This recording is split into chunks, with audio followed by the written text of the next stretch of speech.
बिस्मिल्लाहिर्रहमानिर्रहीम। अस्सलाम वालेकुम दोस्तों, मैं Reet Saleem. Welcome to my YouTube channel Novel Orchid. कैसे हैं आप सब लोग जी। तो गाइस आज हमने स्टार्ट करना है न्यू नावल। तो उससे पहले अगर आपने मेरे चैनल नावल ऑर्चिड को सब्सक्राइब नहीं किया तो सब्सक्राइब कर लें, साथ में बेल आइकन भी प्रेस कर लें ताकि हर आने वाली वीडियो आपको मिलती रहे। वीडियो को लाइक शेयर कमेंट करना मत भूलें। कि आज का जो नावल है ये है वनी बेस्ड, खून बहा बेस्ड, एज डिफरेंस बेस्ड। तो इसको हम आज स्टार्ट करते हैं। दरवाज़ा खोलते ही इसका गुस्सा नुक्ता अरूज पर पहुंच गया जब इसे जमशेद अंकल के मुस्कुराते चेहरे के पीछे से इसका चेहरा नजर आया। वो पाँव पटकती अंदर आई थी। आ गया मनहूस। इसने दादी को इतला दी और दादी ने इसे इन नज़रों से देखा कि वो ताब न लाकर तीर की तरह अंदर कमरे में चलेगी, वरना दादी से कुछ पई नहीं था कि आने वालों के सामने इसके बखिए उधेड़ना शुरू कर देती। खिड़की के पास बैठकर नवारिद को फोकस करते हुए इसे जेर लब गालियों से नवाज रही थी जबकि वो बैठा था। इसने सर उठाकर इर्द गिर्द का जायजा लेने की सर छुपाए बैठा था। इसने सर उठाकर इर्द गिर्द का जायजा लेने की भी कोशिश नहीं की। दादी अपने एक्सरे मशीन जैसी तेज नजरों से इसका जायजा लेने में मसरूफ थी। कमरे में सिर्फ जमशेद अंकल की आवाज़ गूंज रही थी, वो जो नौजवान की जुमला खूबियों से दादी को ऐसे आगाह कर रहे थे जैसे दादी से खरीदने में दिलचस्पी रखती हूँ।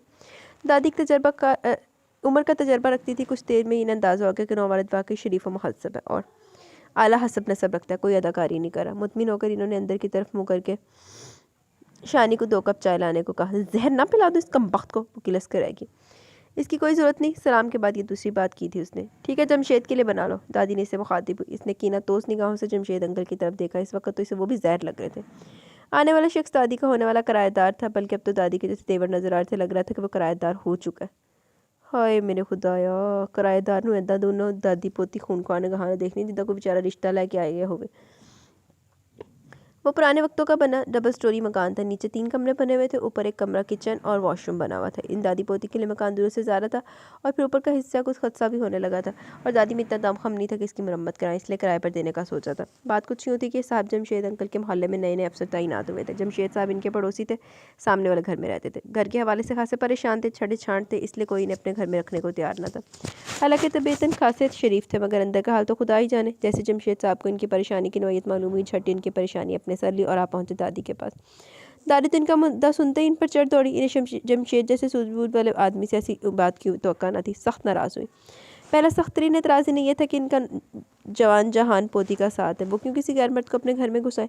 मगर दादी के मुसलसल इनकार के बावजूद जमशेद ने हिम्मत न हारी। अफसर को अपने दूर का रिश्तेदार साबित करने पर तुल गए। हालांकि पक्का झूठ था, मगर ऐसा झूठ बोलने में क्या हर्ज जो कई लोगों के लिए फ़ायदेमंद हो। जानते थे कि वह तबन इतने शरीफ है कि इनकी ज़ात से दादी और इनकी पोती को किसी किस्म की कोई तकलीफ ना पहुंचेगी। ऐसा ना होता तो वो हरगिज़ भी इसके लिए जहारा बेगम का घर मुंतखब ना करते। अफसर साहब, जिनका नाम जहान खान अफरीदी था, इनके ज़ेरबार हो जाते और दादी को एक शरीफ किराएदार के साथ अच्छा किराया भी मिलना शुरू हो जाता। अगर इतना ही शरीफ है तो दूर पार का रिश्तेदार भी है तुम्हारा, तो तुम इसको अपने घर में क्यों नहीं ठहरा लेते। दादी ने जैसे शान की दिल की बात कही थी। अम्मा, अगर मेरे घर में जगह होती तो मैं आपके पास क्यों आता, इन्होंने जवाब पेश किया। वो वाकई भरे पूरे कंबल के सरबराह थे और अब तो एक बेटे की शादी भी कर चुके थे। दादी जमशेद पर भरोसा करने के बावजूद इनकी बात मानने को तैयार न थी, जबकि वो हर तरह की गारंटी दे रहे थे। मगर इन्होंने भी हिम्मत न हारी, मसलसल आते रहे और अपनी बात मनवाने की कोशिश करते रहे। बिलाखिर दादी नीम रजामंद होगी। शर्त ये रखी कि खुद किराएदार को जान चूंगी, फिर फैसला करूंगी। नतीजतन किराएदार घर में मौजूद था। हाय हाय, लेकिन बेचारे ने जिद्दां देख रहे सी ना उन्होंने शुरू दे विच, मैंने तो यह लगे कि पता नहीं मुंडा बेचारा रिश्ता लेके आ गया। शान को अपनी आज़ादी खतरे में पड़ती महसूस हो रही थी। इसकी दादी से मुसलसल 3 दिन से झगड़े हो रहे थे। दादी इस पर इतनी रोक टोक करती थी कि किराएदार आ जाता तो बिल्कुल ही कमरे में कैद कर देती। वो 3 दिन से जले पैर की बिल्ली की तरह बौखलाई बौखलाई फिर रही थी। दादी का फैसला तब्दील कराने की इसने हर मुमकिन कोशिश की, मगर दादी ने कभी इसकी ना सुनी थी जो अब सुनती। ये मेरी पोती है मुशर्रफा। है मुशर्रफ, सुने से मुशर्रफा। वो चाय लेकर आई तो दादी ने तारुफ करवाया। इसके पैरों को देखते हुए इसने सर हिलाने पर इत्तफाक किया। शान से, वो जाते जाते पलट कर बोली। हाँ शान से। दादी ने गोया कान पर से मक्खी उड़ाई। दादी पोती दोनों खूनख्वार है। इसने सर झुकाकर मुस्कुराहट जबत की। दादी घंटा भर से इसकी जन्म कुंडली तक खंगाल चुकी थी। किराया तय हो चुका था। दादी इसके मामूलात के बारे में पूछने लगी। वो इनकी तरफ मतवज्जा हो गया। अब मुंडा भी पूरा सूरा है, एड्डा भी शरीफ नहीं है जिड्डा नीवी पा के बैठा होया। 2 दिन जरूरी मरम्मत वगैरह के बाद वो आज शिफ्ट हो रहा था। दादी ने एक छोटी अलमारी पलंग ऊपर भिजवा दी। शानी ने इस पर भी बहस की। लो, अब वो बेचारा के फर्श पर बिस्तर डालेगा। हाँ, यूँ भी तो बेकार पड़े हैं। दादी ने इसे घूरा था। एक एक करके चीज़ों पर मुंतकिल करने की क्या ज़रूरत है, इस बेचारे को यहीं शिफ्ट कर लीजिए ना, वो तनक कर बोली। दादी पर असर न हुआ। दादी आमतौर पर इसे कहीं जाने नहीं देती थी, मगर आज बड़ी फराखदिली से पड़ोस में भेज दिया। वो ठंडी आंखें भरती सपूरा नानी के घर चली गई। सपूरा नानी रिफ़ो इसकी बचपन की सहेली की नानी थी। रिफ़ो दूसरे शहर में रहती थी, कम कम ही आती। आज फुल नानी की नासाज तबीयत के सबब माँ के साथ आई हुई थी। माँ तो 2 दिन में वापस चली गई थी, रिफ़ो को यहीं छोड़ गई थी। मोमानी पर नज़र रखने के लिए वो नानी का ढंग से ख्याल भी रख रही है या नहीं। अब रिफ़ो लम्हा ब लम्हा की खबर माँ को पहुँचाती थी। वो रिफ़ो के साथ शहर में चारपाई डाले बैठी थी जब अचानक रिफ़ो की नज़र ऊपर उठी। वो दीवार के पास खड़ा था, मजदूरों से सामान तरतीब से रखवा रहा था। 4 फुट की दीवार के पार से इसका साइड पोस्ट नजर आता। हाय अल्लाह शानी, ये तेरे घर में कौन है? रिफ़ो सब जानती थी, मगर दूसरे से गुलवाई बिना से चैन नहीं आता था। दादी ने ऊपर का हिस्सा किराए पर दे दिया। इसने मरे मरे लहजे में इतला दी। हाय शानी, ये कितना खूबसूरत है। रिफ़ो मुतासिर होगी। दफ़ा दूर, इसने किलस कर रिफ़ो को धमुका जड़ा। कोई नहीं, ऐसे सुर्ख सफ़ेद नाजुक नजर आने वाले मर्द तो कहीं से नहीं लगते, कुछ और ही लगते। वो तो जली हुई बैठी थी। रिफ़ो के तबसरे और तारीफ़ें जलती पर तेल का काम कर गए। हैं? इसकी बात समझ कर रिफ़ो ने इसे कुछ हैरत और सदमे से देखा, फिर हंस पड़ी। तू बिल्कुल पागल है शानी, ऐसे हीरो टाइप बंदे को देखकर तूने सोचा भी तो क्या? हाँ वैसे तुझे कहाँ वो हीरो वीरो की समझ आएगी। तू तो नावल तक तो तू पढ़ती नहीं, और तेरे 50 साल पुराने टीवी में भी कुछ नहीं आता। वो तन से बोली। शानी टुकर टुकर इसे देख रही थी। इसे अपनी अजीज सहेली एकदम बुरी लगने लगी। हाय अम्मा ने मेरी मंगनी करने में कुछ ज़्यादा जल्दी कर दी। इसकी आंखें ख़त्म नहीं हो रही थी। वो अपने ताया साहब से ज़ात से मंसूब थी और कल तक अपना मंगेतर इसे दुनिया का सबसे प्यारा शख्स लगा करता था। शानी इसके पास से उठकर सपूरा नानी के पास चली गई। दादी की सहर खेज थी। सुबह उठने के साथ इनका महबूब मुश्किल शानी को उठाना था, और इस सब तब तक अंजाम देती रहती जब तक वो बिस्तर न छोड़ देती। ओए होए, दादी की शानी तो सही नाजल हुई। फिर इसे नमाज पढ़ाकर ही वो नाश्ते की तरफ मतवज्जा होती। इसे कॉलेज छोड़ने जाती। वो फर्स्ट ईयर की तालपा थी। वापसी पर एक मसरूफ़ तरीन दिन इनका मुंतज़िर होता। मोहल्ले की बच्चियाँ सिपारा पढ़ने आ जाती। ज़रा दिन चढ़ता तो लड़कियाँ भी सिलाई कढ़ाई और दीगर मुरे खाने से तारी सीखने आना शुरू कर देती। इस काम का वो कोई मुआवजा न लेती थी। जिसका जो दिल चाहता अपनी मर्जी से इनके लिए ले आता। यूँ इनका घर अनवाओ इकसाम की सौगातों से हमेशा भरा रहता था। वो कभी मना भी नहीं करती थी कि ये सब इनकी ज़रूरत था। दूसरे शहर में रहने वाले इनके बेटे 5-6 महीनों बाद इन्हें चंद हज़ार भेजने के बाद अपनी जिम्मेदारी से सुबकदोश हो जाया करते थे। मोहल्ले के लोगों के लिए वो बेहद काबिल एहतराम थी। वो इनकी बेहद इज्जत करते थे। मोहल्ले की तकरीबन हर उम्र की औरत इनके पास अपने मसले मसाइल लिए चली आती। अपनी बेटियों की तरबियत के लिए इनकी आगोश में देकर मुतमिन हो जाती। शाम को मोहल्ले के सारे बच्चे शानी के पास ट्यूशन पढ़ने आ जाते, जो मामूली फ़ीस पे इन बच्चों को पढ़ाने की वसूल करती थी। इससे इसके अपने खर्चात पूरे हो जाते। छोटा सा शहर था, लोगों की ख्वाहिशात महदूद थी। दुख सुख सांझे थे। यूँ तो इनके घर सुबह से रौनक लगी रहती, मगर रास्ते लगता था सारा मोहल्ला इनके घरों में आया। वजह वही थी कि किराएदार सबके चेहरे पर हैरत दर्ज थी। इन्होंने दबे लफ्ज़ों में इस्तफसार किया तो दादी मुस्कुराती। जमशेद पर ज़िद था कि मैं इसको किराएदार रखूँ। मैं तो राज़ी न थी, मगर जमशेद ने गारंटी ली। अब जमशेद जिस शख्स की गारंटी ले वो कोई बुरा आदमी तो नहीं हो सकता। तुम्हें जमशेद की समझ पर शक हो, मगर मेरी फहम पर तो ना होगा। नेक शरीफ माँ बाप की औलाद है, यही गुण इसमें भी है। 2 दिन तो लड़के को आए हुए हो गए। इतना तो तुम लोगों ने भी देख लिया होगा। फिर भी कोई अकेली तो हूँ नहीं, तुम लोग हो मेरे साथ। और फिर अकेले लड़के से हमें या तुम्हें क्या डर हो सकता है? मुआ सुबह का गया शाम ढले का आया करेगा, सिर्फ सोने। शानी की हिफाजत की घर से ग्रिल लगवा दी है हमने। ऊपर का रास्ता भी लैदा हो गया। इन्होंने बात ख़त्म करके सबको देखा। इन सब के होते हुए भी शानी की हिफाजत कितनी अच्छी तरीके से कर सकती हैं, ये तो वो सब जानते थे। कुछ ज़्यादा पुराना किस्सा तो नहीं था। याद आती औरतों के चेहरे पर मुस्कुराहट बिखर गई। शानी को भी वो पूरी शाम पूरी जोशियात समेत याद आ गई। इसके होंठों पर भी मुस्कुराहट बिखर गई। इसने मोहब्बत और कुछ फ़ख्र से दादी को देखा और उनके गले में बाहें डाल दी। हुआ कुछ यूँ था कि एक शाम शानी हंस पे मामूल ठंडी हवा से लुत्फ़अंदोज़ होती छत पर टहल रही थी। दादी नीचे से आवाज़ें लगा रही थी और हमेशा की तरह कान न धरते हुए आवाज़ लगाती, बस अभी आई। कुछ देर के लिए खामोशी छा जाती है, फिर से इसे आवाज़ देने लगती। मन देर तक आकर वापस पलटी थी कि एक पत्थर उड़ता हुआ आकर जोर से इसकी कमर पर टकराया। भुनाकर पत्थर उठाया तो इसने गली में झांका तो सामने रहने वाले सलीम उर्फ सल्लू साहब को दांत न कूसते हुए अपनी तरफ मतवज्जा पाया। साहब खुद को सलमान खान समझते थे। जुल्फे चेहरे के गिर्द बिखराए रांधे बने फिरते। ओए हुए, मोहल्ले की बहू बेटियों को ताड़ना इनका महबूब मशगला था, तो हर अकेली लड़की का बॉडीगार्ड बनकर पीछे लग जाना और इसे इसकी मंजिल तक छोड़ना इनका फ़र्ज़ था। मोहल्ले वाले इनसे नाला थे। बदन पर हर साइज़ की चप्पल का निशान था, मगर अपनी हरकतों से बाज ना आते। ओए हुए, बहुत ही तरीफ़ा नहीं होंगी सल्लू दिया। करीब था कि शानी वही पत्थर ताक कर इसके सर पर दे मारती कि इसमें बराबर से बंदे रुके ने इसकी तवज्जो अपनी तरफ मबजूल करा ली। रुका इसमें से निकालकर इसने पत्थर से खींच मारा जो इसके कंधे से टकराया। बड़े स्टाइल से कंधा से लाते हुए इसने चेहरे पर लोफराना मुस्कुराहट से जाकर ऊपर देखा। वो गायब हो चुकी थी। वो खत लिए नीचे चली और इस बेहुदा खत को दादी के सामने लहक लहक कर पड़ा। दादी तप कर सुर्खों की खत इसके हाथ से झपटा और बाहर निकल गई। सामने अपने घर के बाहर चबूतरे पर बैठा सल्लू दीदो दिल फर्शे राह किए इनकी छत पर नजर गाड़े बैठा था। इन्हें आते देखकर तो घबरा गया। इससे पहले वो भागने के लिए पट तोड़ता दादी से कान से खींचती हुई इसके घर के अंदर ले गई और जो चप्पल उतार कर इसकी मरम्मत शुरू की तो बस पूरा मोहल्ला माँ शानी इस बराह रास्त ड्रामे को अपनी छतों पर से मुलाहजा कर रहा था। अरे अम्मा कुछ बताओ तो, कि हुआ क्या? क्यों मेरे बच्चे को यूँ पीट रही हो? इसकी अम्मा ने अपने बच्चे की दुर्गत बनते देखी तो उसे बचाने की नाकाम कोशिश करते हुए चीख कर बोली। दादी ने रुका इसकी बहन की तरफ इशारा पड़ने का कहकर एक तरफ खड़ी होकर हाँफने लगी। बहन ने आवाज़ बुलंद पड़ना शुरू किया तो दादी का काम मोहल्ले की इन लड़की और औरतों ने संभाल लिया जो आवाज़ें सुनकर सल्लू साहब के घर में जमा हो गई थी। पहले एक जूती बरस रही थी, अब कई बरसने लगी। खत इतना बेहुदा था कि बहन बेचारी भी आधा पढ़कर चुप हो गई। अरे तो अपनी लाडली पोती को भी तो समझाओ, सारा दिन छत पर टहलती रहती है। सल्लू की अम्मा चमक कर बोली। अपनी छत पर टहलती है, कोई तुम्हारे घर आकर तो नहीं टहलती। दादी को मजीद जलाल आ गया, एक चप्पल इसे भी खींच मारी। ओए हुए, चलो सारे छितर परेड हो गई। जमशेद अभी ऑफिस से लौटे थे। सल्लू के घर के बाहर भीड़ देखकर रास्ता बनाते अंदर चले आए। दादी से माजरा दरियाफ्त किया और फिर खुद भी इस कार्य खैर में हिस्सा डाला। घर से अपने खूब दिल की भड़ास निकाली और अपने अपने घरों का रवाना हुए। मनहूस नगोड़े नास पिटे, तुझे भी इश्क लड़ाने को वही मिली थी। मोहल्ले वालों की जाती अम्मा शुरू हो गई। मुझे क्या पता था अम्मा कि मेरा पहला खत ही दादी को दे देगी, वो कराहता हुआ बोला।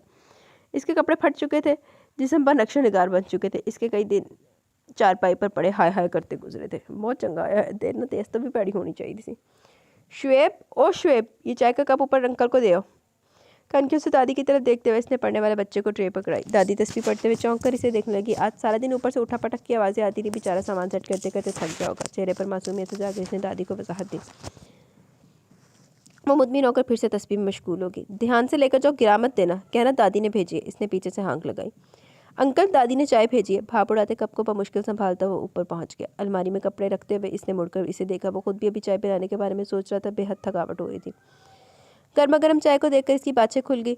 बच्चे से ट्रे लेकर पलंग पर रखी, जो अब कमरे का जायजा ले रहा था। पहले हम यहाँ ट्यूशन पढ़ते थे। बच्चे ने इसकी मालूमात में इजाफा किया। अच्छा, इसने दिलचस्पी से इसकी तरफ देखा। नाम क्या तुम्हारा? शुएब, मुख्तसर जवाब आया। कौन सी क्लास में पढ़ते हो? 7वीं में। जवाब देते से याद है कि अभी इसका बहुत सा होमवर्क बाकी है। इसने जाने के लिए कदम बढ़ाए। कहाँ रहते हो? इसने एक और सवाल किया। 2 घर छोड़कर मेरा घर है, मैं चलता हूँ, देर की तो आप ही पिटाई लगा देंगी। वो मुड़कर इससे बोला। हाँ ठीक है, जाओ, तुम्हारी आप ही तो वैसे भी बड़ी खूनख्वार है। आखिरी जुमला इसने जेर लब का और चाय का कप उठा लिया। आथू, पहला घूंट भरते इसने बेख्तियार थूका था। मैंने पहले पता सी एड्डी चंगी आप ही हो ही नहीं सकती। इतनी देर क्यों लगाई? वो टहलते हुए इसके मुंतजिर थी। अंकल बड़े बातूनी है, बातों में लगा लिया था। इसने ज़माने भर की मस्कीनियत चेहरे पर तारी की। अपने काम से फरागत के बाद बर्तन लिए नीचे चला। गेट नींबा था।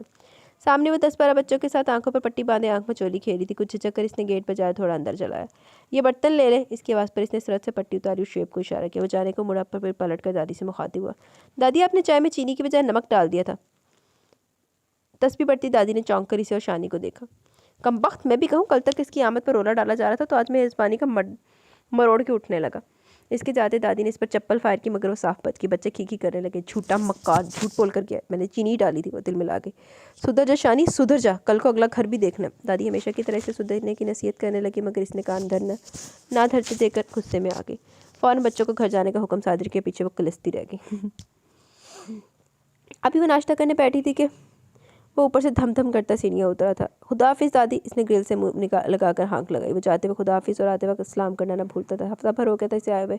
खुदा हाफिज़, खैर से जाओ, खैर से आओ। दादी को इसकी आदत हो गई थी। तुझे तो बच्चों में भगा कर दम लूँगी, हंस में मुँह जल कर सोचते हुए नवाले निकल रही थी। मुशर्रफा, बच्चे जल्दी कर, देर हो रही है। दादी ने आवाज़ लगाई। शान से दादी, वो चौंक कर हाल में लौटते हुए झल्लाई। दादी 2 ही सूरतों में इसका पूरा नाम लेती थी, या तो इस पर प्यार आता या जब फिर शदीद गुस्से में, वैसे मुमन शानी कहती थी। हाँ री, दादी ने ठंडी सांस भरी।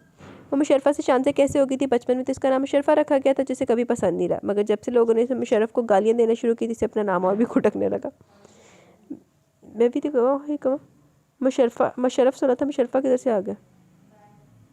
कॉलेज की अक्सर लड़कियाँ इसे मुशर्रफ कहकर छेड़ती, मगर जब इनकी एक दिन इसकी सहेली ने भी इसे मुशर्रफ कहा तो इसने भां करके रोना शुरू कर दिया। वो बेचारी परेशान हो गई। बड़ी मुश्किल से चुप करवाया। वजह पूछी, जवाब में इसने जो वजह बताई तो हैरान रह गई। तुम अपना नाम बदल डालो, इसने कहा। आइडिया तो इसे पसंद है, मगर मसला ये था कि नए नाम की आदत डालना ज़रा मुश्किल था। कुछ मुश्किल नहीं, वैसे भी ज़्यादातर लोग तुम्हें शानी कहते हैं। जो चंद एक नाम लेते हैं वो भी चंद बार टोकने पर नया नाम लेना शुरू कर देंगे। दूसरी ने कहा। इसके रोने पर इसकी दिगर सहेलियाँ भी वहाँ आ गई, मगर नाम ऐसा होना चाहिए जो तुम्हारे निक के साथ भी मैच करे। एक ने नुक्ता उठाया, सब सोच में डूब गई। क्या नाम होना चाहिए? शान से? एक सोच के समंदर में गोता लगाते बहरहाल एक नाम बरामद कर लाए और इसे भी ये नाम पसंद आया। तो फिर आज से तुम्हारा नाम शानजे। सबकी इत्तेफाक राय से इसका नाम शानजे तजवीज़ हुआ। इसकी एक दोस्त ने फटाफट एक मारूफ अखबार के लिए तब्दीली नाम का इश्तिहार भी दिखलाया। ओए हुए, इसकी समझ में ना आया कि नाम इसने बदला तो इश्तिहार क्यों दे, मगर बाद में अंदाज़ा हुआ कि इश्तिहार कितना ज़रूरी था। इश्तिहार दिखाकर इसने कॉलेज के डॉक्यूमेंट्स में नाम तब्दील कराया। दादी, मैंने अपना नाम मुशर्रफा से बदल कर शानजे रख लिया, इसलिए आज से मुझे शानजे लिखा और पुकारा जाए। घर आते इसने अखबार लहराकर ऐलान किया। पहले तो दादी को कुछ समझ ना, और जब आया तो इसके खूब लत्ते लिए, क्योंकि इसका नाम मुशर्रफा दादी ने रखा था। सर्दियों की आमद आमद थी, वो सर्दी दादी के सर हो गई कि शलजम का अचार डालो। होय होय, शलजम तो अचार डाल लूँगी शानी, ज़रा सब्र तो कर, सर्दियाँ तो आने दे, दादी बोली। आ तो गई है, बस अब डाल भी दे। इसकी रोज़ रोज़ की ज़िद से तंग आकर दादी ने अचार डाल ही दिया। खबरदार शानी, जो तूने 3-4 दिन से पहले से हाथ भी लगाया, मुझसे बुरा कोई नहीं होगा। छत पर रखे मर्तबान के मुंह पर कपड़ा बांधे हुए दादी ने धमकाया और इसके बड़ी फर्माबरदारी से गर्दन हिला दी। 3 दिन इसने बड़े सब्र से गुजारे, अब तक तो अचार खट्टा हो गया होगा, सोचते हुए इसने बराबर में सोई हुई दादी को देखा और एहतियात से पलंग से उठ खड़ी हुई। दबे कदमों वो ऊपर छत पर चली आई, प्यालियों में अचार डालकर वहीं छत की से आखिरी सीढ़ी पर बैठकर खाने लगी। शलजम कच्चे थे, खटास कम थी, मगर इसके बेकरार दिल को करार आने लगा था। कमरे से बाहर आता वो इसे वहाँ बैठा देखकर हैरान हुआ। आप यहाँ क्या करेंगे? वो पीछे से बोला। इस अचानक अफ्तार पर इसे अच्छू लग गया, प्याली इसके हाथ से छूट गई।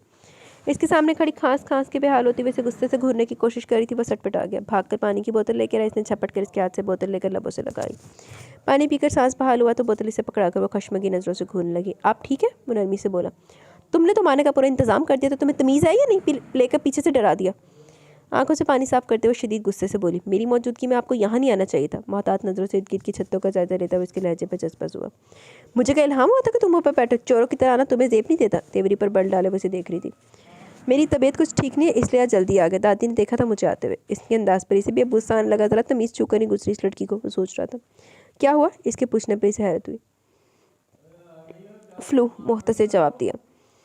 वह चंद पल इसे देखती रही। वो रुमाल मुंह पर रखकर 2-3 बार छींका भी था। इसने छुपकर मर्तबान के करीब उल्टी भी प्याली उठाई और इसके करीब बराबर से गुजरकर किचन की तरफ बढ़ी।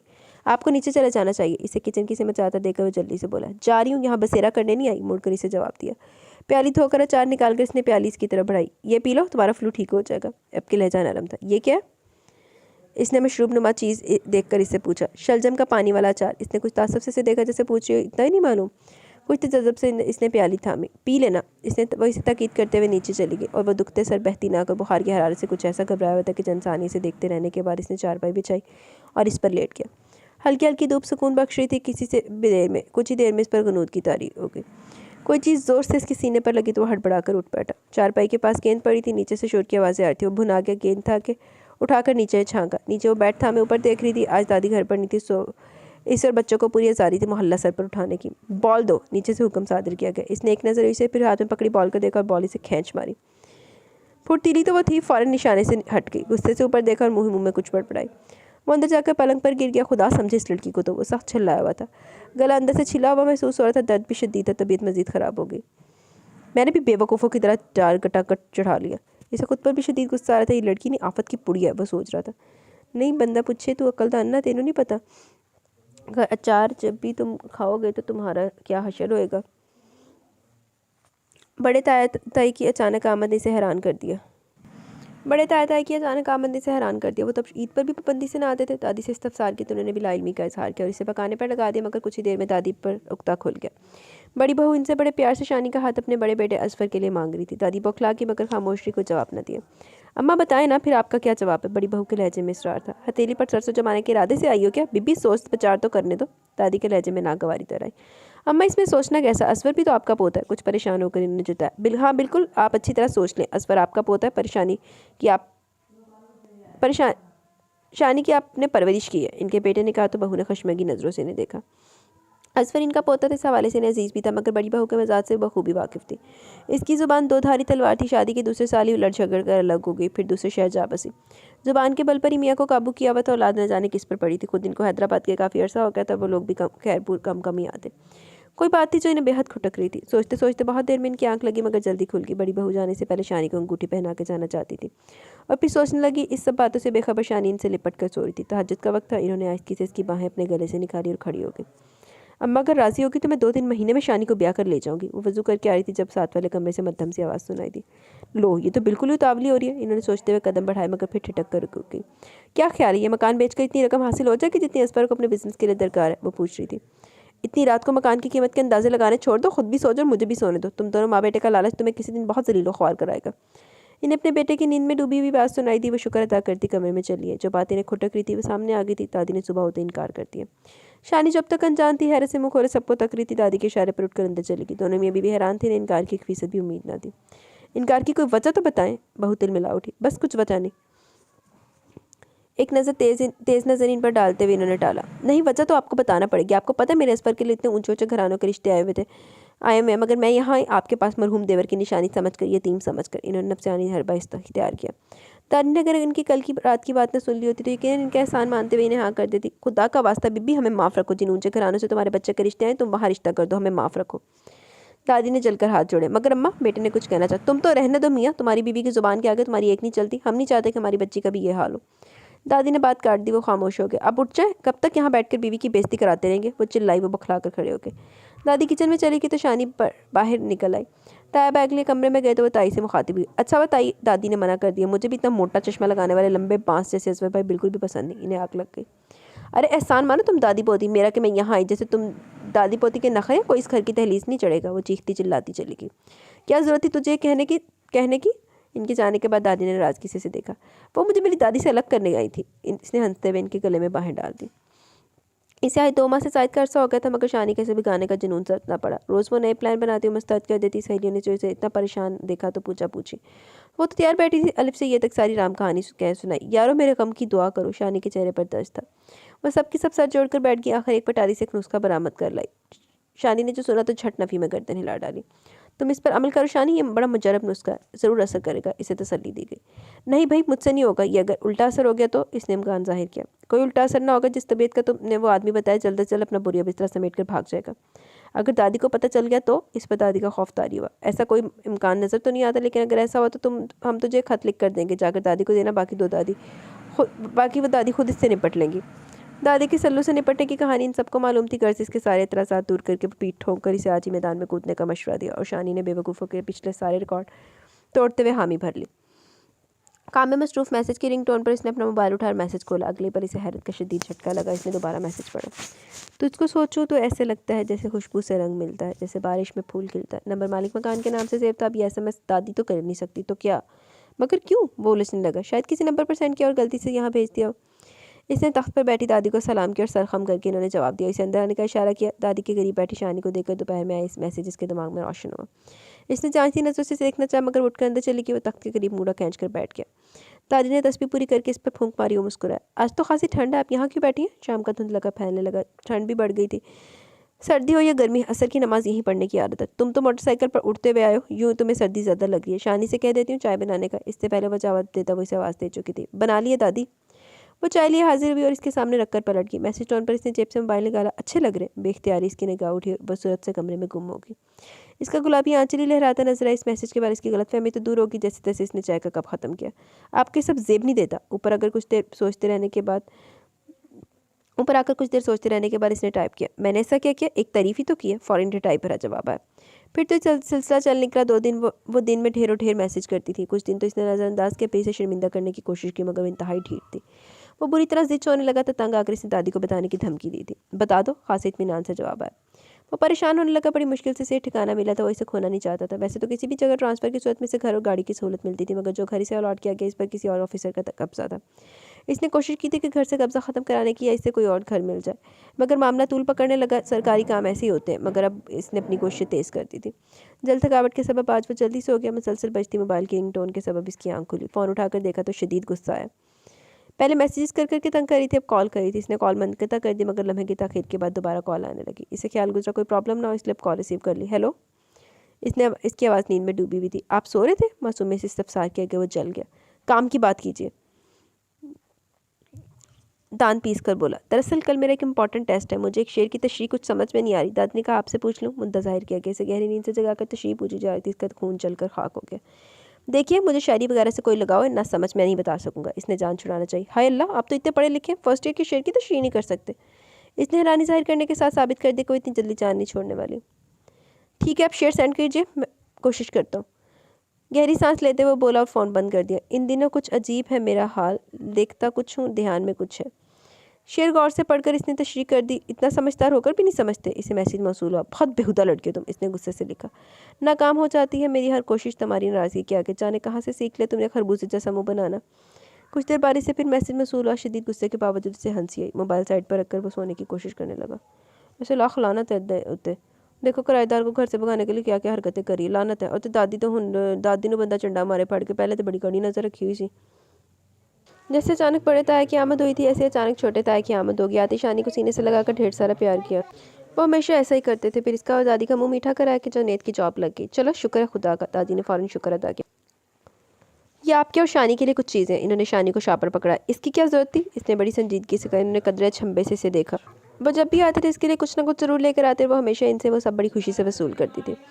अम्मा हमारी शानी बड़ी हो गई है। इन्होंने इसका हाथ पकड़ के अपने पास बैठा और बाजू के घेरे में ले लिया। इसे अपने दोनों तायों में ये ताया पसंद थे। बड़े ताया अजीब मजाज के थे।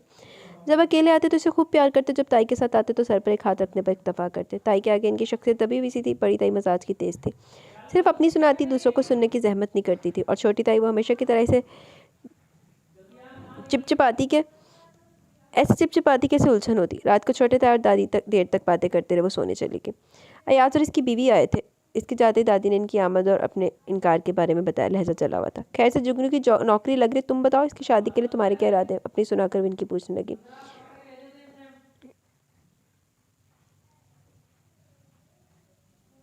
अब्बू मुझे सारा पसंद है। सर झुकाकर इसने चंद सेकंडों में अपनी ज़िंदगी का फ़लसफ़ा बयान कर दिया। देखा, मैंने कहा था ना। बेगम ने फातिहाना नज़रों से इन्हें देखा। ठीक है, जो तुम्हारी खुशी। इसका फैसला सुनकर वो बुझ गए थे, मगर बच्चों पर जोर ज़बरदस्ती के कायल न थे, सो खामोश हो गए। एक हफ्ते बाद भी वो बीवी के साथ अम्मा के सामने जुगनू की बात पक्की गई मिठाई लिए बैठे थे। अम्मा, जुगनू को सारा पसंद है। इन्होंने अम्मा के साथ बैठी शानी को देखते हुए कुछ पूछे हुए लहजे में कहा। अच्छा है तुमने बच्चे की पसंद का ख्याल रखा। दादी ने गहरी सांस भरी। अम्मा, अगले महीने मंगनी है, आपने हफ्ते भर पहले आना है। आखिर आपके पोतों में जुगनू पहला है जिसकी मंगनी होगी। मंगनी की रस्म आपने ही करनी है। वो अम्मा का हाथ थाम कर शहर टपकाते लहजे में बोली। रहने दो बिब्बी, ये दिखावे की मोहब्बत। पोते से पहले तो तुमने पोती की बात पक्की की, इसमें पूछा क्या? बस फ़ोन पर इतला सुना दी। दादी ने इनके शीरी लहजे को खातिर में लाते हुए इन खरी खरी सुना दी। अम्मा, सर्विश की मंगनी कहाँ की थी? यूं ही बस मिठाई का लेन देन कर दिया। मैंने तो बहुत चाहा कि घर की पहली खुशी सब जमा हो, मगर इसके ससुराल वाले मंगनी पर राजी न हुए। वो खिजल हो गई। दादी ने जवाब न दे के बात शुरू होती तो फिर बहुत आगे तक जाती। शानी, चंदा, कपड़े वगैरह की फिक्र न करना, मैंने तुम्हारा जोड़ा भी बनने दे दिया। इन्होंने फिर इसी शहर टपकाते लहजे में शानी को मुखातिब किया। और सब बातों से अनजान शानी मुस्कुरा दी। है कोई बात भी है बिच। मौसम बदल रहा था। सर्दी का जोर टूट रहा था। अब धुंध की जगह हर सुबह चमकीली धूप निकलती, मगर शानी जिस कॉल में कैद हो गई थी वो ना चटका। वो यूं ही गुमसुम थी। मुशर्रफा बच्चे, दादी ने प्यार से इसे पुकारा। वो इस वक्त दोपहर के खाने के बाद आराम करने लेटी थी। शानी पलंग पर गाल के नीचे हाथ टिकाए किसी सोच में मुस्तगरिक इनके पास लेटी थी। जी दादी। सोच की झील में दादी की आवाज़ ने इर्तियाश पर पा किया तो वो चौंकी। अब तो मुशर्रफा नाम लेने पर भी इन पर झंझलाती नहीं थी। क्या बात है बच्चे, कई हफ्तों से तुझे यूँ उदास देख रही हूँ। किसी सहेली से झगड़ा हुआ है क्या? इन्होंने प्यार से पूछा तो इसे गुस्सा आ गया। ये स्यापा इन कमबख्तों का ही डाला हुआ था। खुद तो आराम से बैठी, मुझे बेचैन कर दिया। मुझे भी क्या जरूरत है हर बात इन्हें बताने की। इतनी दोस्ती तो नहीं है मेरी इनसे। इसने सोचा। शानी बेचारी अपनी कैफियत पर हैरान परेशान थी। ज़रा जो टीवी और नावलों का इसकी ज़िंदगी से गुजर होता तो अपनी कैफियत समझ जा पाती। एक बार अपनी किसी दोस्त को सामने देखकर इसे भी नावल पढ़ने का शौक चढ़ा। इसे मांग कर घर ले। दादी ने देखा तो जलाल में आकर फाड़ डाला। इसे पैसे भरने पड़ गए। बाद में आराम से समझाया कि बच्चों की पढ़ने की चीज़ नहीं, इनमें कुछ अच्छी बातें नहीं होती। वो बस एहतजाज करके रह गई कि वो बड़ी हो गई है। उसे बच्ची समझना छोड़ दें। टीवी का वक्त हर वक्त कब बीमार था। इसे चलाने से पहले बकायदा ढोल की तरह पीटना पड़ता। फिर भी आधी तस्वीर ऊपर और आधी नीचे आती थी। शानी ने जलकर चलाना छोड़ दिया। कॉलेज पहुंची तो लड़कियों को शाहरुख खान और जॉन इब्राहिम के मर्ज़ मोहब्बत में मुब्तला पाया। कुछ दिनों तक तो वो इनका रिश्तेदार समझती थी, मगर फिर जल्दी राज खुल गया। ये तो फिल्म एक्टर है।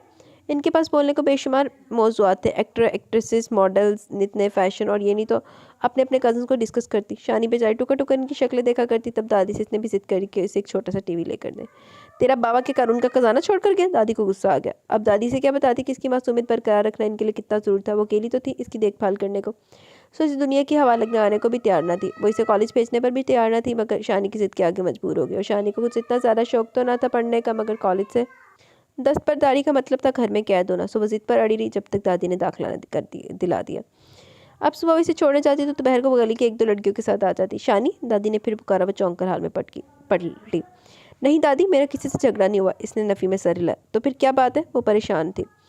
कोई बात नहीं दादी, अब मैं बड़ी हो गई हूँ। इनके गले में बाहें डालते हुए इसने फिर जैसे जैसे ने राज की बात बताई। दादी हंस पड़ी। कितने दिन हो गए शानी, तूने अपने हाथों से कुछ पका कर नहीं खिलाया? दादी ने कहा। क्या खाना है आपको?